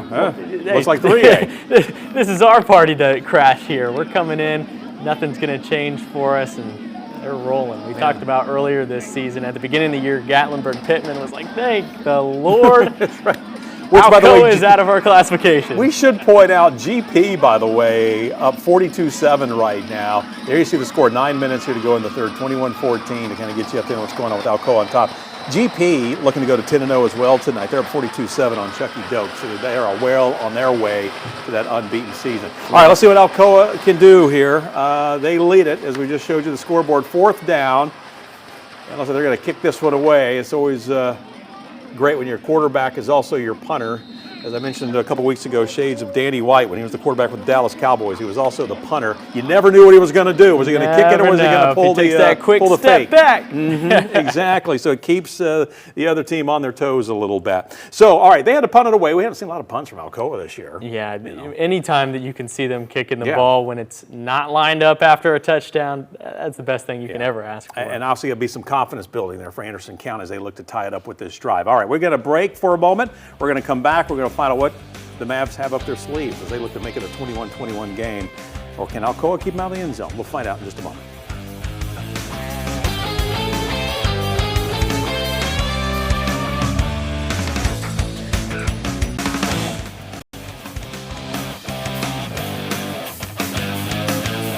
Welcome back to Friday Frenzy Live. A few moments ago, we were talking about Gatlinburg-Pittman. Take a look. I tell you what, they are running things up right now. Cecilio Rodriguez, the senior running back, on the score there. They're putting some points on the board tonight, Sam. Yeah, and they have been putting points on the board all season. Here's the second touchdown. We saw that one from Cecilio. This looks like a deep ball from Tyson Sutton. And that one also Rodriguez. Wow. And he gets it done on the ground, in the air. He can do it all. Yeah, we mentioned senior night. He's still got plenty of football left to play heading into the playoffs. They should be the 1 seed in Class 3A Region 1, heading in 49-7. They're going to finish their regular season undefeated for the first time since 2006, nearly 20 years. Wow, and you got to think, first of all, backtrack. It's always funny. I love the story when they heard Alcoa was moving up to 4A, and they put it on the school announcements. Right. You know, the excitement for GP. But they've got to be one of the teams to beat, you got to think, going in here to the postseason. Right, that's been their roadblock. That's been the only thing standing in their way of a region title for really the last decade. And now that roadblock's not in their way. Yeah. So you got to be feeling good over there in Gatlinburg. Well, I tell you what, they played some good football up in the mountains, Sevier County last season. Still this year, you got to figure them in. Gatlinburg, Pittman, in their classification, also right there in the running for a state title. Anderson County, though, and I tell you, if they're going to get it done, Jason Thompson's going to have a big night tonight. And we've seen him with some big plays so far this evening. Right, he put up almost 400 yards last week, 7 touchdowns, all 7 for the team last week in their 49-point victory. Hey, they got to keep feeding him, because it doesn't matter how good Alcoa is. When you got an athlete like that, there's a good chance he's going to make something good happen. There you see Gillum, out for a good chunk of the season, was hurt early on in the campaign, but back at quarterback for the last several games here, and Anderson County keeping it on the ground there, picking up a few more yards. This is a good game, too, though, for Alcoa. They haven't been in a lot of games like this year. A tight game, you know, they've been in some big blowouts, so, you know, this is a good test for them as well. Right, you have to have a test rolling into the playoffs, and I say that, you know, Alcoa telling the team that's won 10 straight state championship what they need to do. Right. I'm sure they'll be fine regardless, but you definitely want to feel tested before you get against those region opponents. They're going to be a big test, especially, like we mentioned, moving up now in 4A, where a lot of good ball clubs. Marcus Brown this time getting his number called, number 5 for you. There you go, 21-14. Anderson County moving the ball, though. They're looking to tie this one up. Striking distance, that's for sure. Just over 7 minutes to go here in the third. Ball on the 14. KCK, thank you for the update on the information there. We appreciate it. But yeah, for Anderson County, boy, if they can come in here and tie this thing up, I mean, my goodness. First of all, you know, anytime you force Alcoa to punt, but then you come down and score, boy, what a confidence boost. You got to be feeling good. Coach Gillum's got to be feeling good about where his team's sitting. He'd like to be leading, but at least to be within striking distance, it's a good thing. Oh, absolutely. And we've mentioned just the pure spark that they've had over the last 2 weeks with the return of J.D. Gillum. 133 points that they've scored in the last 2 weeks, including that 80-point performance 2 weeks ago. So clearly that offense is renewed. They're energized. They got the freshman quarterback leading the way with the weapons all around him. Yeah, they've had 3 games this season where they've scored over 50 points. Coming off 2 straight wins, and let's find out if they can continue that momentum here tonight. There are 2 losses against Gibbs and Catholic this season. Right, and I know they would have loved to have that matchup with Gibbs back, you know, right into the bye week. And thought it was almost picked off there for a moment. Yeah, took a shot. Again, looking for Jason Thompson. Quick release, though, by Gillum. Yeah, he's clearly got a bright future ahead over there. Listed as a freshman, he's got a lot of high school football ahead of him. Damari DeBose, by the way, the junior, breaking that one up, it looks like, for Alcoa. Yeah, Gillum, you know, talk about it.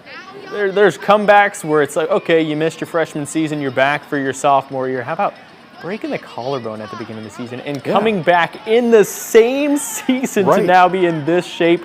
That's impressive. And you look at the way he's throwing the football. There you go, slinging that one. Where'd it go? Got somebody behind the end zone. Not necessarily the intended receiver, but it looked like he was like, I had it in my hands. I could have caught it. I know, that is a zip of a release. Now we got to be third down. Yeah, let's see. We're at 3rd and 18, ball on the 24. Obviously, they want to get into the end zone, but I think if you have the option to, well, I don't know. It's Alcoa. Do you go ahead and go for it? You know, one, you're try to keep their offense off the field. If anything, try to get the first down. But you know, you'd rather have the 6 than the 3. This has to be a chunk play. You're looking to pick up at least 10 yards here, make that 4th down manageable. Then that at least gives you an option. If you get an incomplete pass, you're definitely kicking it. All right, Gillum's gonna have to roll here. He's looking. Doesn't have a whole lot downfield. There you go, coming right at you. Casey might have to catch this one. That one knocked down, so good defensive play there by Alcoa. I wasn't calling Alcoa Highway. They move about as fast as driving down Alcoa Highway. Yeah, tornadoes, man. Yeah, I tell you what. But good defensive play there. Good job by Casey getting out of the way. Casey, nice job. Yeah, following the ball, backpedaling, doing it all. You always just pray that there's no one behind you. Right. Oh, yeah. That's It's scary when that ball's heading your way. I mean, they've got the camera, they got the gear, so we can get their transmission to broadcast this back. Looks like they're changing out here. Are we going? They're going to go for the. They're going for 3. Looks like where the refs are positioning themselves. Looks like we're setting up to cut it down to 4. That is the intention. All right, Jackson Payne, the senior kicker. And we got a timeout. Looks like maybe Alcoa. I think he was near to point to Alcoa there for the timeout. So Jackson Payne, we're going to find out what kind of leg he's got, trying to make this a 21-17 game. Right, 21-17. That's certainly, even if Alcoa can get another touchdown or field goal, you still like to. You got to get points. Almost every time that you got the ball, you got to score if you're Anderson County. Right. Like I said, even if Alcoa comes back down and scores, you're still well within striking distance.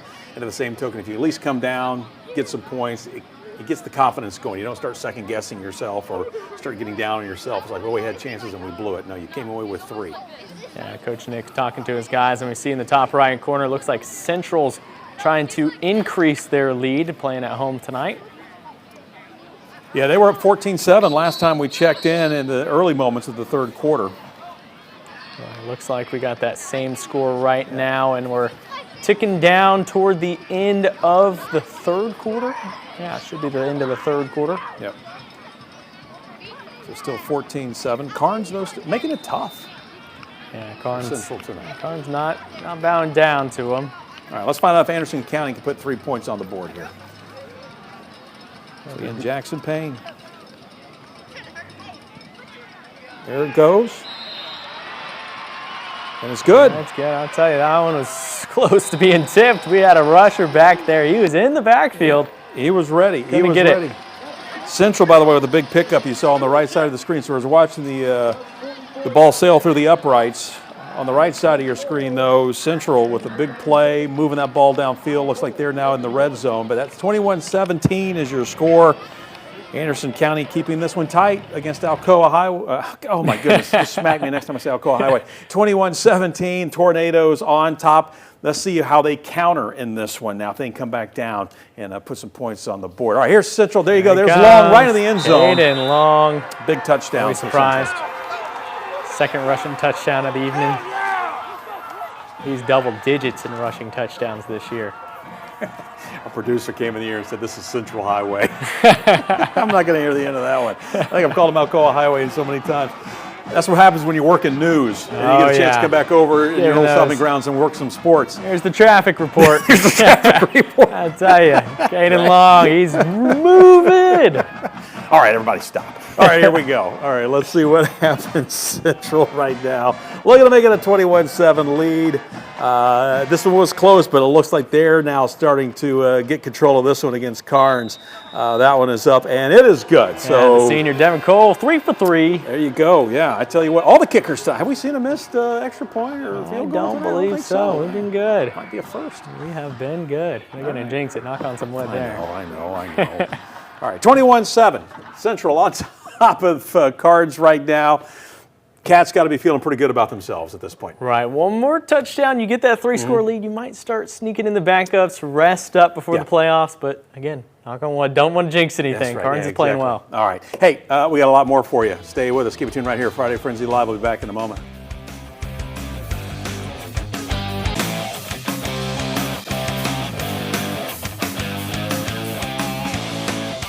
All right, welcome back to Friday Frenzy Live. Bo Williams, Sam Granville bringing you all the action. We're into our final hour tonight of the regular season version of Friday Frenzy Live. Final hour of the final week of the regular season. We do got some playoffs coming your way, but we do. Man, it is a lot of time spent here in this booth. Yeah, exactly. That's for sure. It looks like Alcoa, they were up 21-17. We saw Anderson County kick a field goal to pull within 4.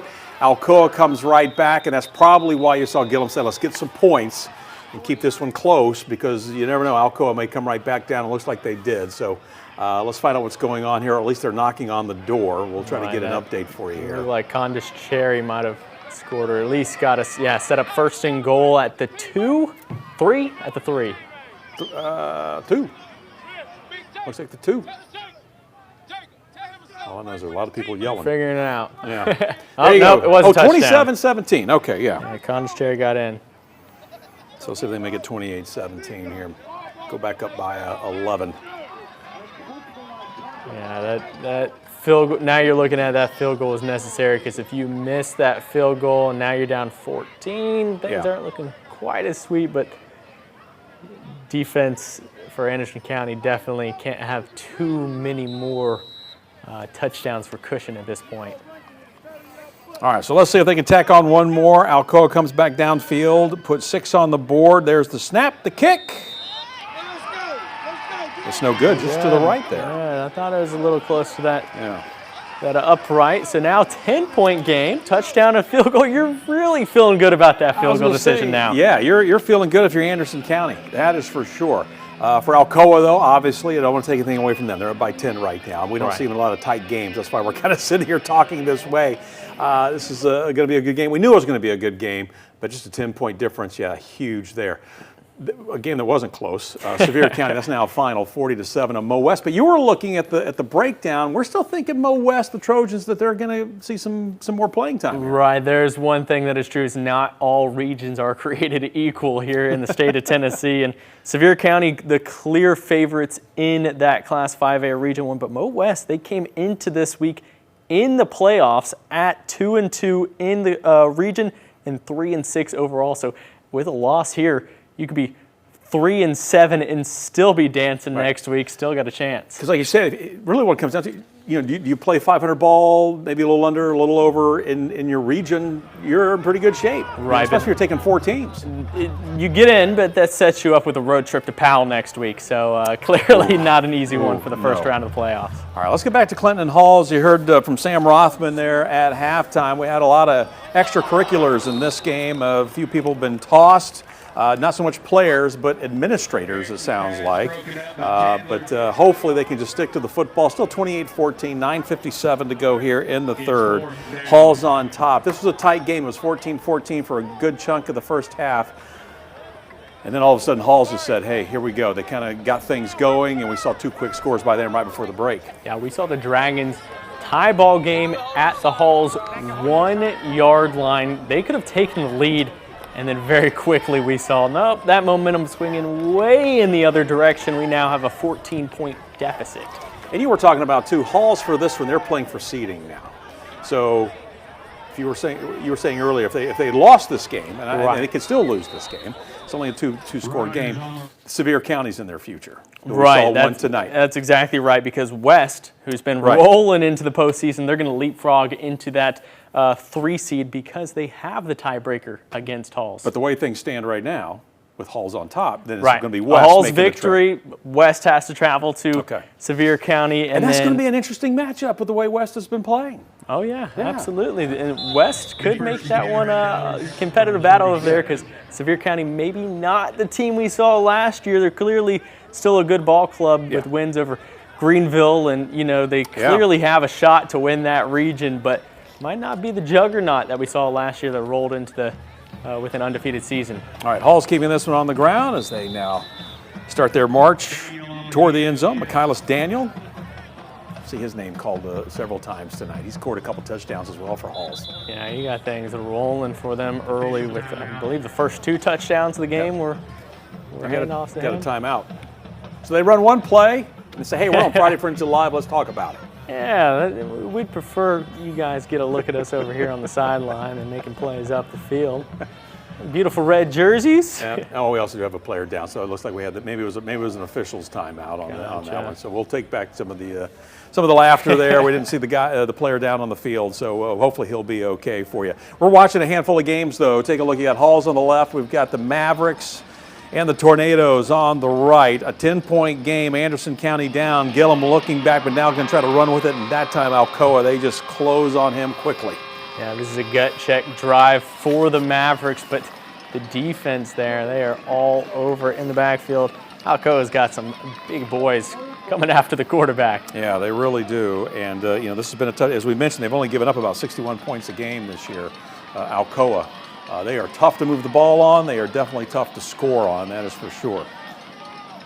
Yeah, when you're rolling into the postseason without a loss and only allowing your opponents under 7 points per contest. I like those numbers. Yeah, exactly. But I tell you, if there's one team that can strike quick, and we saw it, they scored early in this one, about from the same position. They were really backed up into their own end zone. Looks like maybe we've got another timeout here on the field as well. They're going to talk about this one, but Anderson County, I mean, it was about a 98-yard play, something like that, to take an early lead, 7-0 in this one. But Alcoa has come back. Anderson County closed the gap a little bit, but then what tornadoes do, they come right back and widen the gap once again. Yeah, they must have watched our segment on Player of the Week with Jason Thompson because they've been keen on him tonight, that's for sure. All right, let's go back out to Clinton and Halls. The timeout, the player apparently up. Well, hopefully they walked off on their own accord. We do hope that they're okay. And we're back to action now for you here. Halls taking on Clinton. Halls all in their red here at home.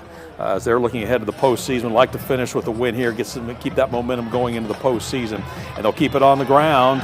And again, a big game this time coming up for Halls, and it's Daniel again on the carry, and the senior having a good night.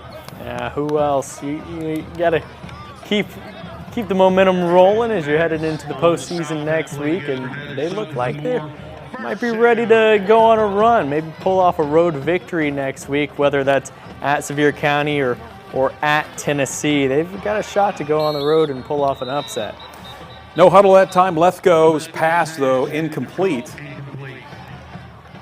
So after a couple of running plays, Hall's hoping to catch maybe Clinton, thinking run again, going across the middle. Oh, what a catch! You know what? Play of the night right there. I got to tell you, I used to do that. When I was a kid, I was a ball boy for, gosh, I don't know how many seasons, but man, I have some great memories. I also do remember, too, one time they had spotted the ball, and I thought they just set it down for me, and I picked it up, and they still had to measure. So I put the ball back down. I think I gave my team a first down. You have an assistant coach possibly saying, yeah, we might be short. Go grab that ball. Grab that ball, put it back down about half a yard to the right. But no, boy, great memories, man. Being a ball boy, and then obviously going on, and then when you get to play, it's so much fun. All right, Lethgo under some trouble there. Clinton, boy, all over him that time. He was looking; he had nowhere to go with that football. Right, we saw earlier in the game Lethgo moving around in the pocket. He looks like he's playing at his best when he's under pressure, but that time swallowed up there by the defense. A big sack. And good to see, too, from Clinton. I mean, you're down. You gave up 2 quick scores there toward the end of the first half. You're still down, but this team not folding, and they're coming after you. Right, I believe that was Hayden Atkins in there on the sack. All right, so you got to think that was a big loss. Getting chilly out there. We see the breath. It's like watching the Green Bay Packers. All right, here we go. There's the pass. Let's see where'd it go? It was knocked down. All right. Yeah, to stop here. Stop and a score. We got ourselves a ball game. All right, fourth down. Yeah. So let's see, 4th and, 8 minutes to go here in the third. What's the yard to gain here? 4th and. Is it 4th and too much? Yeah. Now there's something they're kicking it away if you hear the PA there. So 4th and a little bit too much to go. Yeah, with the two score lead too. Why not? So right, send the rush here. And the whistles are blown. Okay, somebody move. Flag on the play. False start. Yeah, false start. Give the Dragons a little more. And this would be big for Clinton if they can, get the ball, go back downfield, pull within 1. You've got a whole different ball game going on here. We saw, especially in the first half, second quarter, they have the ability to move the ball. Their offense certainly been quiet in the second half. Credit to the Red Devils' defense, but we've seen what Clinton's capable of in this game. High snap, but here's the kick. It's like it's going to get a Hall's bounce, that's for sure. Friendly bounce. It's like. Oh, heard that one. I heard you, Coach. Yeah, Coach is happy. Says, "All right, you know what? Special team sometimes takes care of business." Brent Hughes and company. They got a two score lead right now. The punt is down on the 10-yard. All right, let's get you updated on some other games we're watching for you. Is this are we back Cofield, at Oliver Cofield? Springs? Yep. Looks like another Cofield. And he's in for the Yellow Jacket Looks like they might be running away with this. It was 21-7, I believe. 34-7. 34-7. So, yeah, looking like this could be a 6th consecutive regular season region championship for Cofield. Yeah, and that'll be 8 straight wins for Coalfield if they wrap things up here in the regular season with yet another victory. All right, let's go back, take a look at Alcoa and Anderson County, and this happened a little earlier as we're going back in time here for you to kind of get you up to where we are now. We picked this one up after the score as you were watching live. But this was Alcoa Highway as they came right back down. Alcoa Highway, oh my goodness, I did it again. Alcoa, Jacoby Cooper, or no, was that Condis Cherry? Yeah, the junior. Great run there for Cherry. Take a look at it again. Great job by the guys up front as well. He had all kinds of room there. Cherry said, I'm going to slide into the fast lane. We're rolling. It can be Alcoa Highway. They're rolling in. They got the speed for it. 27-17 is your score, so a 10-point game. Anderson County, though, still got to be feeling pretty good about where they're sitting in this game, even though they're down. And it's now final. Oh, so painful for Chucky Doak, but for Gallenberg-Pittman, let the celebrations begin. 10-0 after that win tonight. Right. Congratulations to the Highlanders. They are now heading to the postseason 10-0. Coach Tyler Williams and gang. First time since 2006, like we said. Yeah, I tell you what, this team's looking good. You know, they won 41-0 last week, 52-7 this week. They're on a roll right now. Right, and 2006 might not seem like that long ago, but a lot of these players weren't even born on that team when that happened. They definitely weren't even thinking about playing football. That is for sure. For sure. All right, great point. Let's go back out Alcoa, Anderson County. Let's find out where we are right now. Looks like Alcoa with the football right now, as you see their quarterback being helped up off the ground. Number 18, Thomas Manu, the junior. He was the backup last year, so this is his first year at the helm of this offense for Alcoa, and has done a fantastic job. Yeah, and you know, of course, when you play at a school like Alcoa, you're going to have weapons all around you. You know, Condis Cherry, Jameer Dean, Jalen Henson, Jamiris Abana. Man, they got guys all around him, but as a junior, looking pretty good for a team that's 10-time reigning state champions. You can play football when you're given the QB1 position on a ball club like that. Yeah, exactly. All right, Alcoa keeping the ball on the ground. Nice move, cutting it back.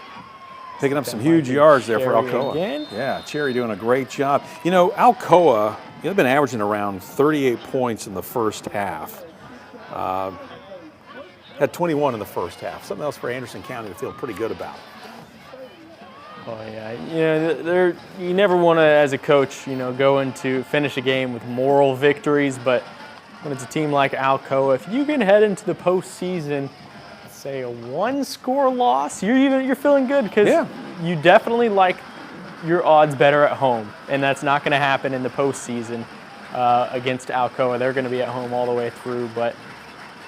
You say, hey, we played toe-to-toe with these defending state champs, taking a shot here. Yeah, Manu with the long ball, but almost picked off, overthrew his receiver, but Anderson County there almost came up with a big defensive play. And this is a huge, huge defensive drive for the Mavericks. A stop here, you're right back in it with a score, but got to take care of business on the defensive front. Really do. Anderson County needs to dig in here. I mean, this would be a huge, if they can get the ball back here, and be able to go down and put some points on the board. But right now, Alcoa Highway, they can do anything. As you just read off a handful of names where Manu can go to with this football, whether it's keeping it on the ground or going airborne with it. They've got so many weapons on this team, so much talent. Gabe St. John with the diving attempt for the interception. That would have been huge, but like I said, defense, big possession here. All right, handoff again. Looks like Cherry again back up the middle, but Anderson County hanging in there, hanging tough, bringing them down. Handful of players there on the tackle there for Anderson County. Yeah, the big boy Jackson Hill, senior. So third down, Alcoa. Huge third down. You can hear. I've been to that stadium once this year. It was a Thursday night, and it was roaring. It was ruckus. It was loud. They get incredibly loud there.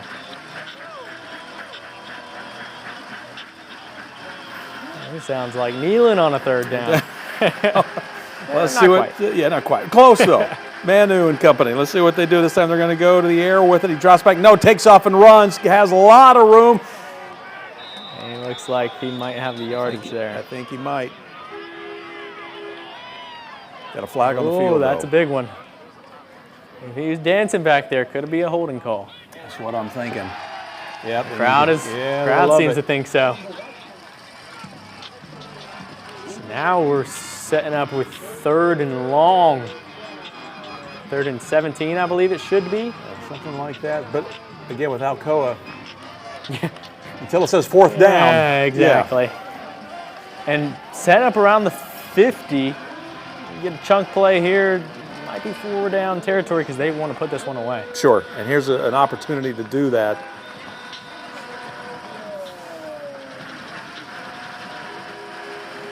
So Manu again will work out of the shotgun, drops back, then rolls now to his left, and he is brought down. What a play. Great pursuit that time, too, by the Anderson County defense. Well, I think that was Sean Campbell. And this is going to set up a punt. Casey's on the move as she anticipates the Anderson County offense taking over. 10-point game in the Mavericks. Looks like we might have a little freeze frame there. She's getting in position. Yeah, we'll check back with that in just a second. We're going to take a break here, go back out to that game, let you know this could be an exciting finish. Looks like Anderson County is going to get the ball back. Stay with us more to Friday Frenzy Live in just a moment.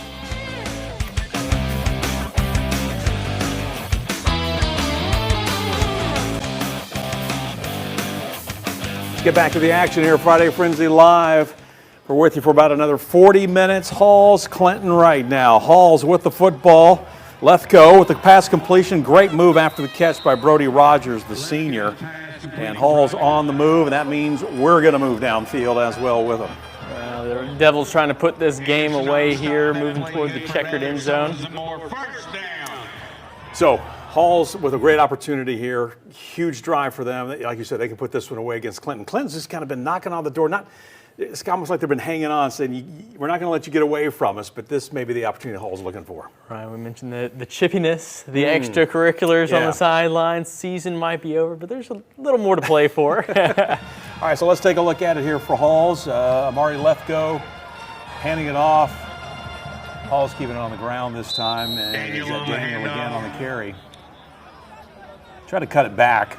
Maybe picked up a few yards there. Yeah, McConnell's Daniel. He's about as shifty as they come.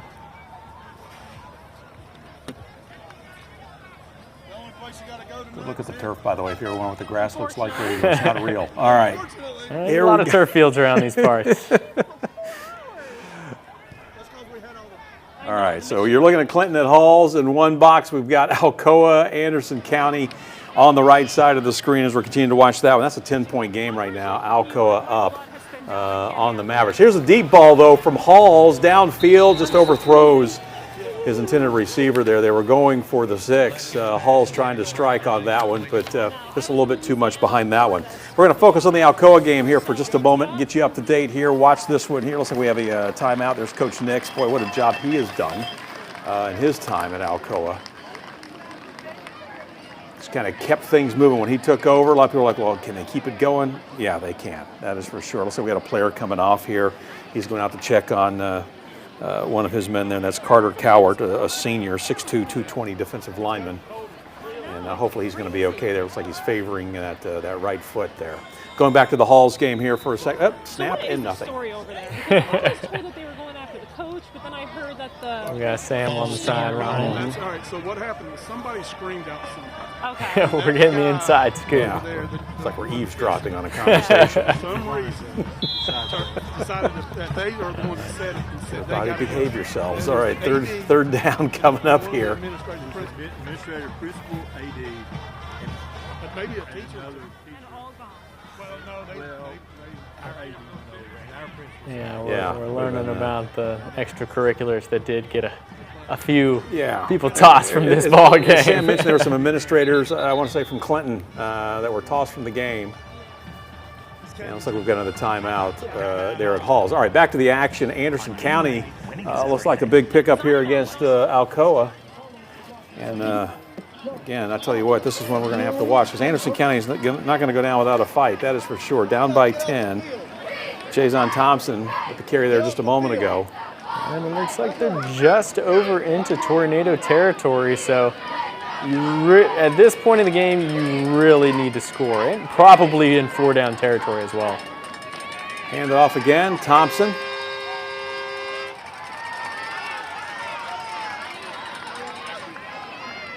picked up a few yards there. Looks like maybe a penalty. Second down and 10. Referee's talking. So I thought maybe he picked that was second down and not- 9. that All was- right, so maybe not a few, just 1 yard. That was not a third down. They hadn't shifted it. We're back to second down. Yeah. Ball on the 47. And the thing with Anderson County, again, they can run it, but they can also throw it. So Alcoa's Right. defense needs to. Gillum loves throwing that fade ball. Yeah, he does. Here comes Thompson running right at us. Has a few blockers. Where'd he go? Watch out. There he comes. Still with the football running out of bounds there. Big pickup there for Anderson County. Yeah, coming at you, Casey. Casey's been in the, they've had the ball coming right at her a couple times tonight. We saw some deep balls as well. Halls with the touchdown as they're celebrating just up the road from us here, up Broadway. Again, Halls with the score. Big score for Halls in this one as they're looking to put this one away tonight. That one might do it. Might be enough to pull us out of reach. 3-score game. 3 minutes to go. And looking at maybe throwing in some backups as we cruise into the playoffs. So there's the snap and the kick. Looks good. Ref confirms it. 35-14 right now. So again, Halls in good shape right now as we're getting as the clock continues to tick down in that game. But a big touchdown for Halls right now as they're looking to put that one away. Right, that should set up a road matchup in the first round at Tennessee High School next week if everything holds in the standings over there in 5A Region 1. Looks like they will be on the road at Tennessee next week. Looks like Casey's getting in position in the back of the end zone. Well, that means Anderson County is knocking on the door here. A huge drive. Huge drive for the Mavericks, that is for sure. Here's Gillum taking the snap with the handoff into Thompson, carrying, dragging a couple of Alcoa defenders with him, but finally he is brought down after a decent pickup and kind of gives a pat there to the Alcoa defensive lineman as well. So. Yeah, I'm no offensive coordinator, never had any looks for being hired as one, but I'd say give the ball to Jason about every time, and that might save my job. I was going to say, just keep giving it. Yeah, give it to Jason, and then just when when you're thinking Jason, then let Gillum let one loose here, right? Absolutely. The kid's got an amazing arm, that's for sure. Especially after the injury he's been through, the way he's been slinging the ball around tonight. It's something to watch. There we go again, Thompson. Defense keying. Yeah, that time just a few yards on the carry. Clock is chewing. Down 2 scores. Take a look. There you go. You got time. Yep. You can afford at this point some time to run off. Now, get under that 5-minute mark. Blair Goodson's been on a couple of tackles here for Alcoa. Going in shotgun. Again, going to Thompson. I think they heard you. Just keep giving it to Thompson. He is pushing his way through When there. in doubt, give the ball to the best athlete on your team. So looks like he may have picked up the first down. Chewing the clock. Let's see, I'm trying to listen to the PA announcer. First First down. down. There you go. Okay. There you go, Casey getting us up to date. Ball on the 14. Casey quickly back to the action. There you go. Handoff again to you-know-who. And that's a game plan stack. They're going to get them to stack the box. We might see that fade around to the corner of the end zone. We'll see. So we got a player down there, a lineman for Anderson County. Is it Jackson Hill? Jackson Hill, the senior. So we're going to come out and check on him. But this is a huge drive, obviously. Fourth quarter, clock is ticking. You score here, it's a 3-point game. Right, and you definitely want the touchdown, but Yeah. you got to get a field goal at least, Right. 2 Regardless, touchdowns is what it's a you want. one-score game. But Right, you yeah. have to get points on the boards no matter what on this drive. Yeah, that's true. For Alcoa, though, you got to sit there and think, well, if we can hold them to a field goal, yeah, okay, it's still a one-score game, but we held them to a field goal. Right, and then whenever the Tornadoes have the ball, there's no such thing as being safe on the defensive side. So As we have seen, I mean, you've mentioned a number of the guys that they have to go to in key moments. The thing I'm fascinated in watching as this plays out is that we really haven't seen Alcoa in a game like this coming down to the end where it's still anybody's ball game. yeah, not since week 1 against Yeah, Maryville. that's right, That was that's the right. last time we saw them in a one-possession game in the fourth quarter. That one finishing, I believe, 28-21 was the final It was in close. week 1, a one-score game. But, hey, a touchdown here, huge momentum swing for the Mavs. All right, let's go back and take a look at the touchdown. We told you Halls scored, and it came in the air. Lefko, his receiver was wide open. Brody Rogers on the receiving end. That made it look easy right there for Halls, but that was a huge score to give them 35, up 35-14. And now they're back live here. We understand Halls with the football, so they're in control right now as this game is getting closer to the finish. Looks like they've got to help some of the players up there, but Hall's moving the ball once again. Right, the first team offense is still out there. They're not resting anything yet. One more score, that might change things, but Hall's clicking on all cylinders, and right now it looks like the Dragons might be laying down for the first time tonight. So there's the handoff. Daniels again. Daniel with the carry. Daniel on the run.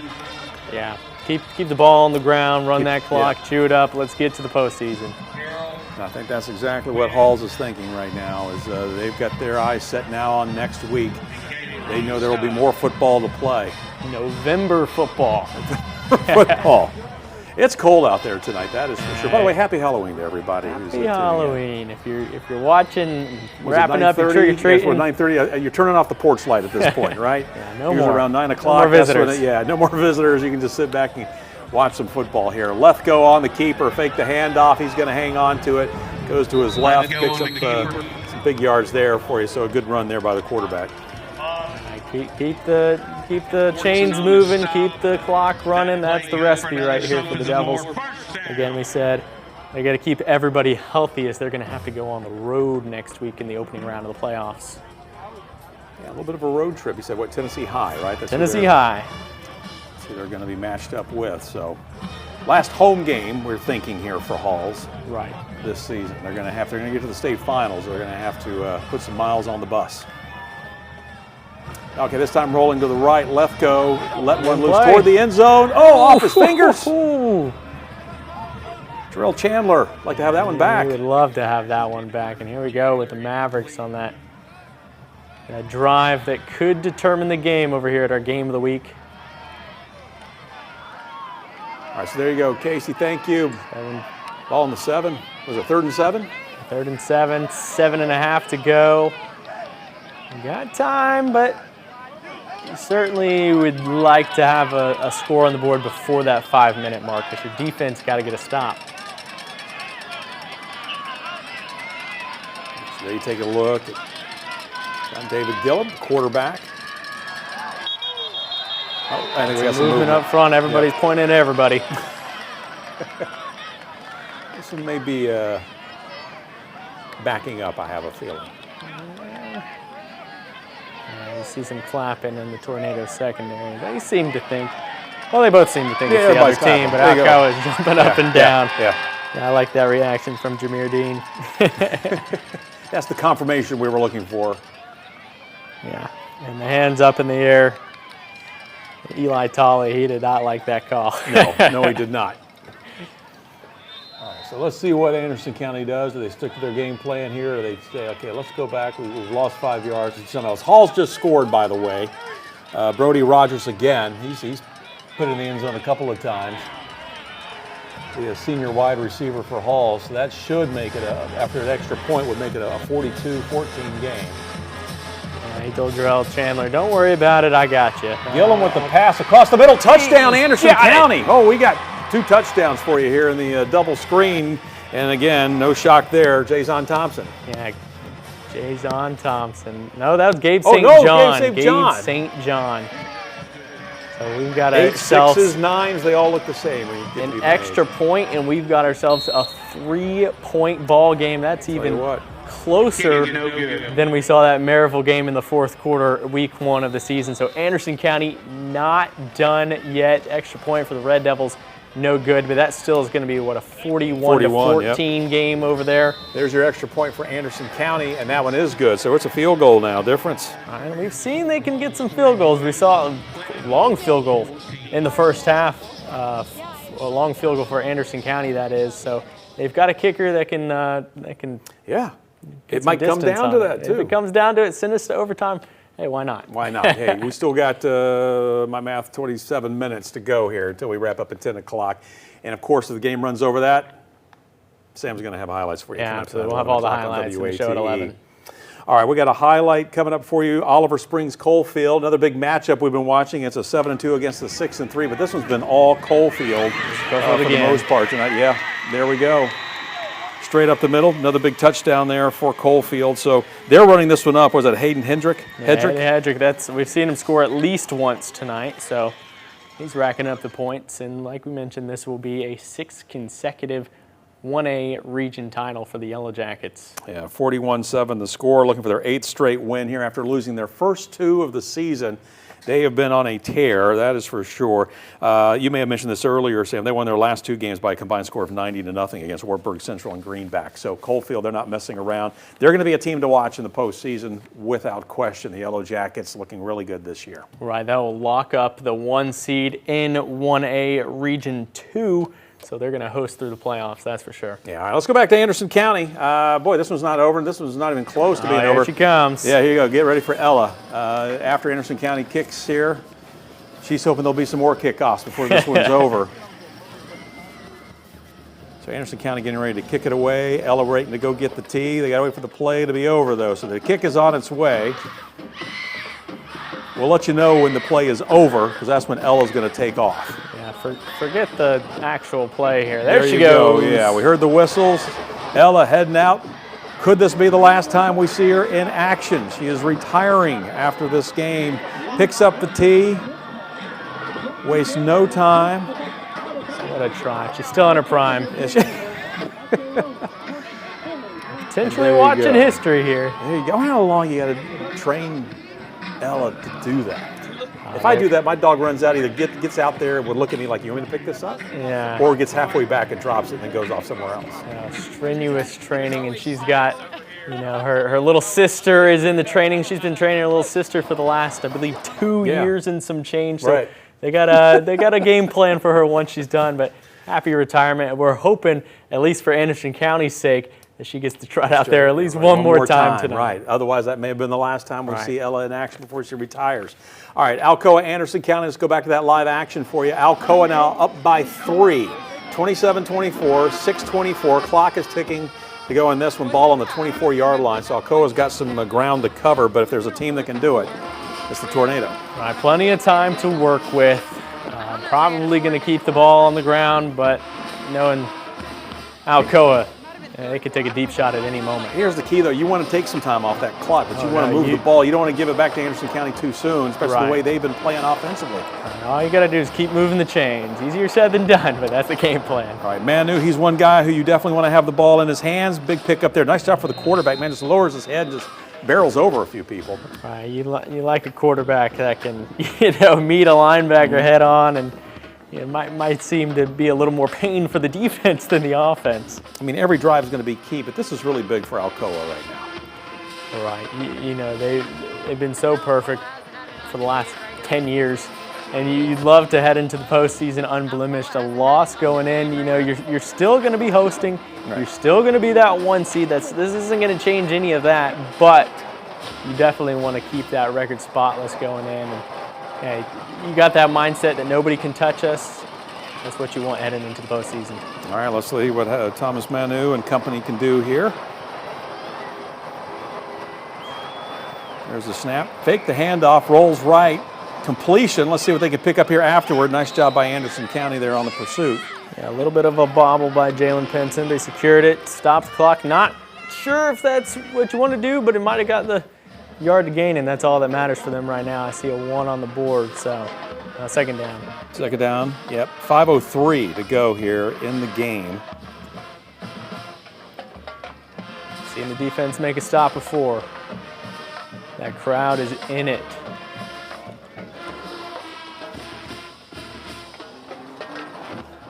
Looking for some Sports Center plays here. It's like second down and 1.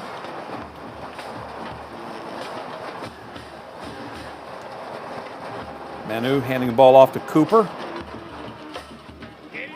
He is fighting for that yard. And I'm gonna think if that's what it was, I think he's got it. The offensive line giving him that final push at the end before, and that will give us a first down at the 44, it looks like. Maybe a little further, closer to midfield. So for Alcoa, They're going to try to keep that clock going. Anderson County now, you're going to have to start bringing those timeouts in here at some point. Still going to let the clock go a little bit. You're only down by 3, but You want to come in, you know, if you can get your offense back on the field with 2 minutes, but none of that matters. All that matters is they get a stop at this point, because you give a score to the Tornadoes, might be. I tell you, you'll give them a field goal. Right. Field goal can work with. You just got to leave, you know, if you have no timeouts left, you want at least a minute, 2 minutes, ideally, to march down the field. Conda's Cherry in the backfield there. Looks like we had a timeout. Tornadoes pulling us over to the side because it's a big drive for them, not just Anderson County. Look at 77. I mean, what's that? Jacob Crow, a senior, 6'8", 278. Yeah, he's gonna be playing football for a while. This is not. I would be very surprised if this was his final season playing football. That's a college football player if I've ever seen one. Yeah, so he is a big kid right there up front there for Alcoa. Anderson County, this is where you get the pep talk to the defense. Right. Yeah, seniors. If there's a highlight moment of your career, one that you want to be telling your kids about in 20 years or plus, make this moment this moment. Both these teams obviously heading to the postseason. You got the worm's eye view.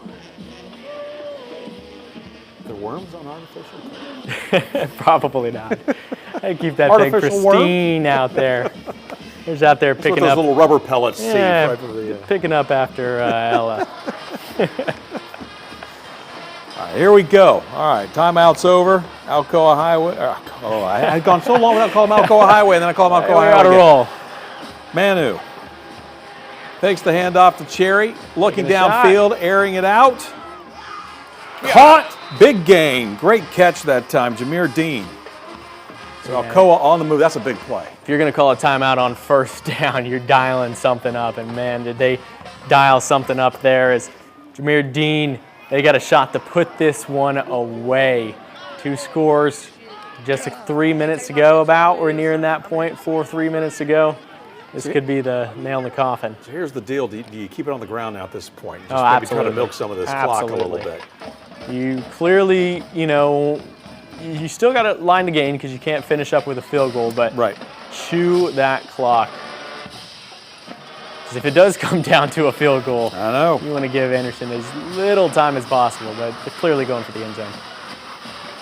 This time they're going to keep it on the ground. Looks like that's Cooper, Jacoby Cooper. Yeah, what a tackle by Reese Russell on the edge. Or was that Micah Jones? I can tell the 8s and the 9s are all. Thought it was Cooper. Yeah, I thought it was Cooper as well, but. I see 9 out there. They're both out there. Yeah. And yeah, you get to the edge and you're the smaller man and you got to make a play. You can't ask for a much better tackle than that by the senior safety, Reese Russell. Clock is chewing though. It is. All right, so we do definitely have Micah Jones back there, number 9. You see him right there on the left side of the screen, standing right there behind Manu.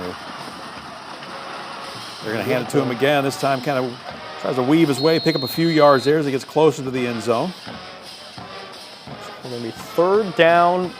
But that clock still ticking down. We're going down, and they're trying to take everything off the clock. And I'm not sure does Anderson County where they're at with timeouts right now. So you go 250, 3rd down, ball on the 9.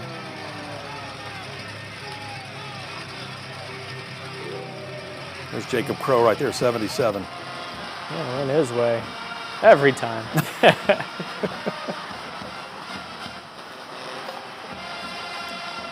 About 2.5 minutes. Alcoa, no hurry. You would expect that right now under this situation. This time, though, man, it looks like he's going to throw. And incomplete. Incomplete. So That's that'll going to stop set the up clock. 4th down. We've got a decision to make. Yes, we do do. we take the points or do we go for the sealer? I think it looks like they're bringing on special teams. As pure entertainment value, this is what you want to see. Right, you want to exactly. see, okay, down 6. Can Anderson County pull it out? Hats off to the Mavericks defense. Oh, that holding them to a field What goal. an incredible stop. Almost lined up across the board. The Mavericks look smaller in size and stature than Alcoa, but they playing much bigger on this drive. There's the kick. It's good. All right, so we got a There we 6-point go. game. 6-point game, just over 2 minutes should be left. About 2:16. Hey, this is what you dream of. All right, Jason Thompson, that's part of your playbook for if you're Anderson County. Yeah, part of it, probably all of Yeah, it. say but- all of it. Last time we saw, However- that's where they kept going for the most part. Right, 2 minutes though. You can't. You can get a couple run plays in there, Right. but you can't be entirely You're gonna marching have to down the throw. field. And Yeah. we will see Ella at least one more time. Yeah, we might. We might see Ella out on the field. She's itching over there to get out there and pick up the tee. Oh yeah. All right, where are we going next? Coalfield, another touchdown. All right, Coalfield was up 41-7. It looks like they're putting some hat-trick more again? points on the board. And there you go. So Coalfield running this one up against Oliver Springs. All right, so 48-7. So that game is over. Coalfield up by 41 late in the fourth on this one, even though that one didn't kick off till about 7:30. I don't see Oliver Springs putting 41 up here on the board, in this one at least. So Coalfield in control of that one, looking good. Boy, Coalfield, they've scored 414 points this season. They've given up 94. They're averaging 46. Yeah, that So, sounds pretty good. Sounds pretty good, not bad. 48-7, yeah, exactly. So And they're now going to finish the season 8-2 overall, perfect 7-0 in region play. Count out those region titles. And here's the thing, 3, 4, too. 5, 6. they haven't lost a game on the road. Oh. And they're going to pick up another one. Yeah, except they don't have to play on the road, at least for the Whoa, first yeah, two they've been home. rounds. And that's the thing, they're of the 3-2 at playoffs. home. So it's Right. kind of like Anderson County we were talking about a moment ago. Their only two losses have come at home. All right, we're going to take a break. We're going to keep an eye on some of these other games that are still going for you. Got some close ones, especially that Anderson County Alcoa game. A lot more of that when Friday Frenzy returns. All right, welcome back to Friday Frenzy Live. Ella, just like a lot of people, anxious right now on the sidelines, willing their team into the end zone. Here's the deal. Clock's ticking down. We are late in the fourth on this one. Alcoa with a 6-point lead, but Anderson County, you see there on the 12-yard line, 1:36 to go. Yeah, 1st and 10, 136. You're playing this strategic because you have to get in the end zone, but you do not want Alcoa to have any time left if you can get in the end zone. So let's see what Gillum and company can do here. Ball on the 12. Gillum's going to keep it. Then throws to the end zone. Touchdown. Oh, my goodness, Levelle. Yeah, that is a moment that you will be talking about for years to come. But the defense now with the challenge at their backs. Anderson County an extra point away from taking the lead. Welcome to Class 4A Alcoa. All right there, Jackson Payne, the place kicker. He can give Anderson County that 1-point lead with just a hair over a minute to go in the game. Yeah, talk about the biggest extra point of your life so far. Alcoa rolling through 3 of the last 4 years. Anderson County trying to say, Oh, flag. oh, this could make for a longer extra point. Depending on what we got going on here. Yeah, to say they may do it here or they may do it after the kickoff. Maybe some unsportsmanlike conduct or something after the Typically, that's what you'll get after a play is some talking by one team or the other. See at the bottom of the screen, Central going final with a win over Carnes. Boy, 21-20, tight win there. Carnes coming back Beavers in that didn't game. give up. Yeah. It's looks like they moved about half the distance to the goal line. I think they moved up a little bit. So Short extra point. Does that throw you off? all right, so here you go. Here's the kick. Payne, it's on the way. You can hear the crowd. It is a good. 1-point lead. Mavs in command. 1:20 and some change to go for the Tornadoes. All right, so now we're What a gonna game. learn a lot about this Alcoa team. Yeah. Right, just over a minute ago, until you go back, like you said, the first game of the season against Maryville, they haven't been in a situation like this. Right, and again, this is something that it's your welcome to Class 4A, as Anderson Counties has owned this That's region right. for a while. They're trying to say, not so easy can you come in and stomp over us. If you're going to do it, you got to come through our home. And so, boy, this is going to be a heck of a final. We're with you for about another 8 minutes, so we're going to keep a close watch on this one. We know it won't go to overtime. Right. So you're either going to have a walk-off, depending on how quick this next score is, if there's another score, or that Maverick defense is going to put up the stand of their lives like they've been so impressive in this second half. Yeah, we'll see what Brian Nix has up their sleeve. All right, we're going to stick with this for a second. Do we need to take a break? We're going to stick with this, I'm told. All right, sounds good. So if you're Brian Nix now, what do you tell your team? You can't let them, mentally get caught up in the fact that they just went down by 1 with about a minute 20, minute 30 to go. Yeah, no pressure. We've only won 10 consecutive state championships. Don't feel any pressure. No, Right. You're focusing on this season. It's one game at a time. And right now, they've been, again, they haven't had these close games, so they haven't really had to go win one since back in, August, with Maryville in that week 1 action. So right now, you're saying, hey, do you believe we're the better team? Do you think that we can go and win an 11th consecutive state championship? And we're about to find out right here, because this is big time for getting that 1 seed in the region. Yeah, and that would be huge, obviously, for Alcoa, newcomers to 4A. So let's find out what happens. We're going to see Ella at least one more time after the kick. She'll go out and get the tee, but let's find out here what happens, first of all, as far as field position. The kick on its way. Let's see what Alcoa can do. Will they get a chance to return? We had a flag down. I think the ball went out of bounds. Looks like that's going to set them up. Yeah, and that's probably not what position. Anderson County wanted. Not quite. Yeah. All right, so let's see. First of all, they'll make sure they're not going to kick it again before Ella goes out there and gets the tee. There she goes. She's going to get it regardless. If they got to do it, she'll get it 2 in a row. I got to think this might be it. This might be our guys last are watching history, opportunity. folks. History in the making. Take a look. Good question from our director. Does Ella get Player of the Week if Anderson County wins this game? Yeah, they can. There's Oh, probably they came and got the tee. We're going to see Ella again. Yeah, a it looks half like dozen players, including Ella, that could be listed Player of the Week if they pull this one out. good call by our producer. I think they're going to kick this again. So here we go. They marched it back. It's going to be a little confused. Yes, just that way. I just went out there. Where's my water? In a game like this, details matter. We're going to kick this one away again. If you're Alcoa, you can either set up at the 35, or you could say, hey, we're going to get one of our skill players to have a chance to pick up some extra chunk yardage here. So let's see what kind of field position Alcoa gets after this kick. On the way. Yep, there it goes. Let's see if they get a return here. And they do. Back comes Alcoa. Wasn't a deep kick. Still going to have some pretty good field position. There goes Ella. We're watching history again. There you go. History repeats itself. There you go. What a trot. Let's just let her keep the tee. The crowd is loving it. Yeah. She is a celebrity. All right, good job, Ella. Let's see what Alcoa can do with the football here. Or can Ella's Mavericks hang on for that 1-point win as well as the region title? Talk about someone who will never have to buy a drink in Anderson County. Ella, you deserve this. Every restaurant should have a dog bowl for water with her name Ella on it. All right, Manu with the ball. This is huge for Alcoa. He has really nowhere to go. He's scrambling with it right now, looking for a receiver, airing it out. Nope. Just out of play. bounds. Yep.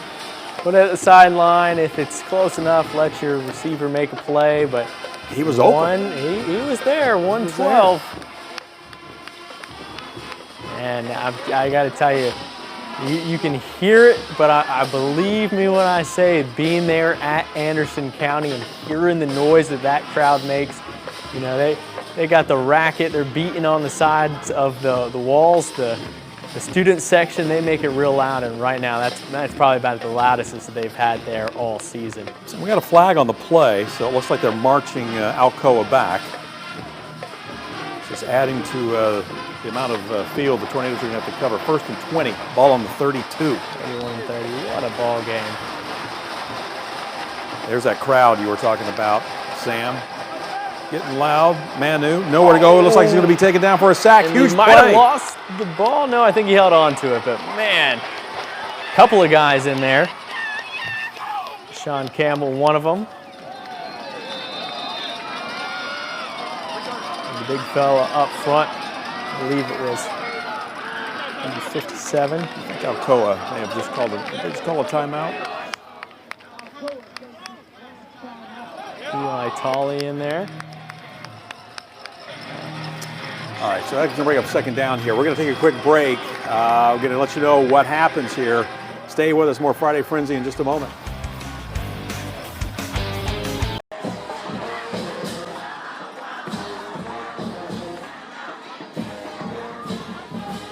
All right, welcome back, Friday Frenzy Live. Bo Williams, Sam Granville. It doesn't get any better than this. We got 33 seconds left to go in this one. Ball on the 44. Alcoa with a huge play to pick up a first down on fourth and 24? Fourth and 24. They dialed up the right call across the middle. All kinds of time for Manu, and he delivered a huge pressure play. All right, they just spiked it, so this should be 2nd and 10 now for Alcoa. As again, Manu's going to have to keep it. He's going to have to run. He's see if he can get out of bounds here. Pick up the first down. Did he get out? No, he doesn't. They're going to have to hurry back to the line. And if he didn't, unless he picked up the first down, they may stop the clock to move the chains. The clock is moving. 19 seconds. It's third down, so spike it. So here we go. Manu spikes it. It's going to set him up with a fourth down situation unless he got the first down there. There we go. So no, they're going to say. No, he did get the first down, so it'll be second down here. Or is it 3rd and 1 or 4th? They might have switched it to a 3rd and 1, so now we're 4th and 2. I don't know. We're going to have to look at the clock here. Case, if you can hear us, if we can get another shot real quick of the clock before they snap. Thank you. 3rd and 1. Okay, all right. Okay.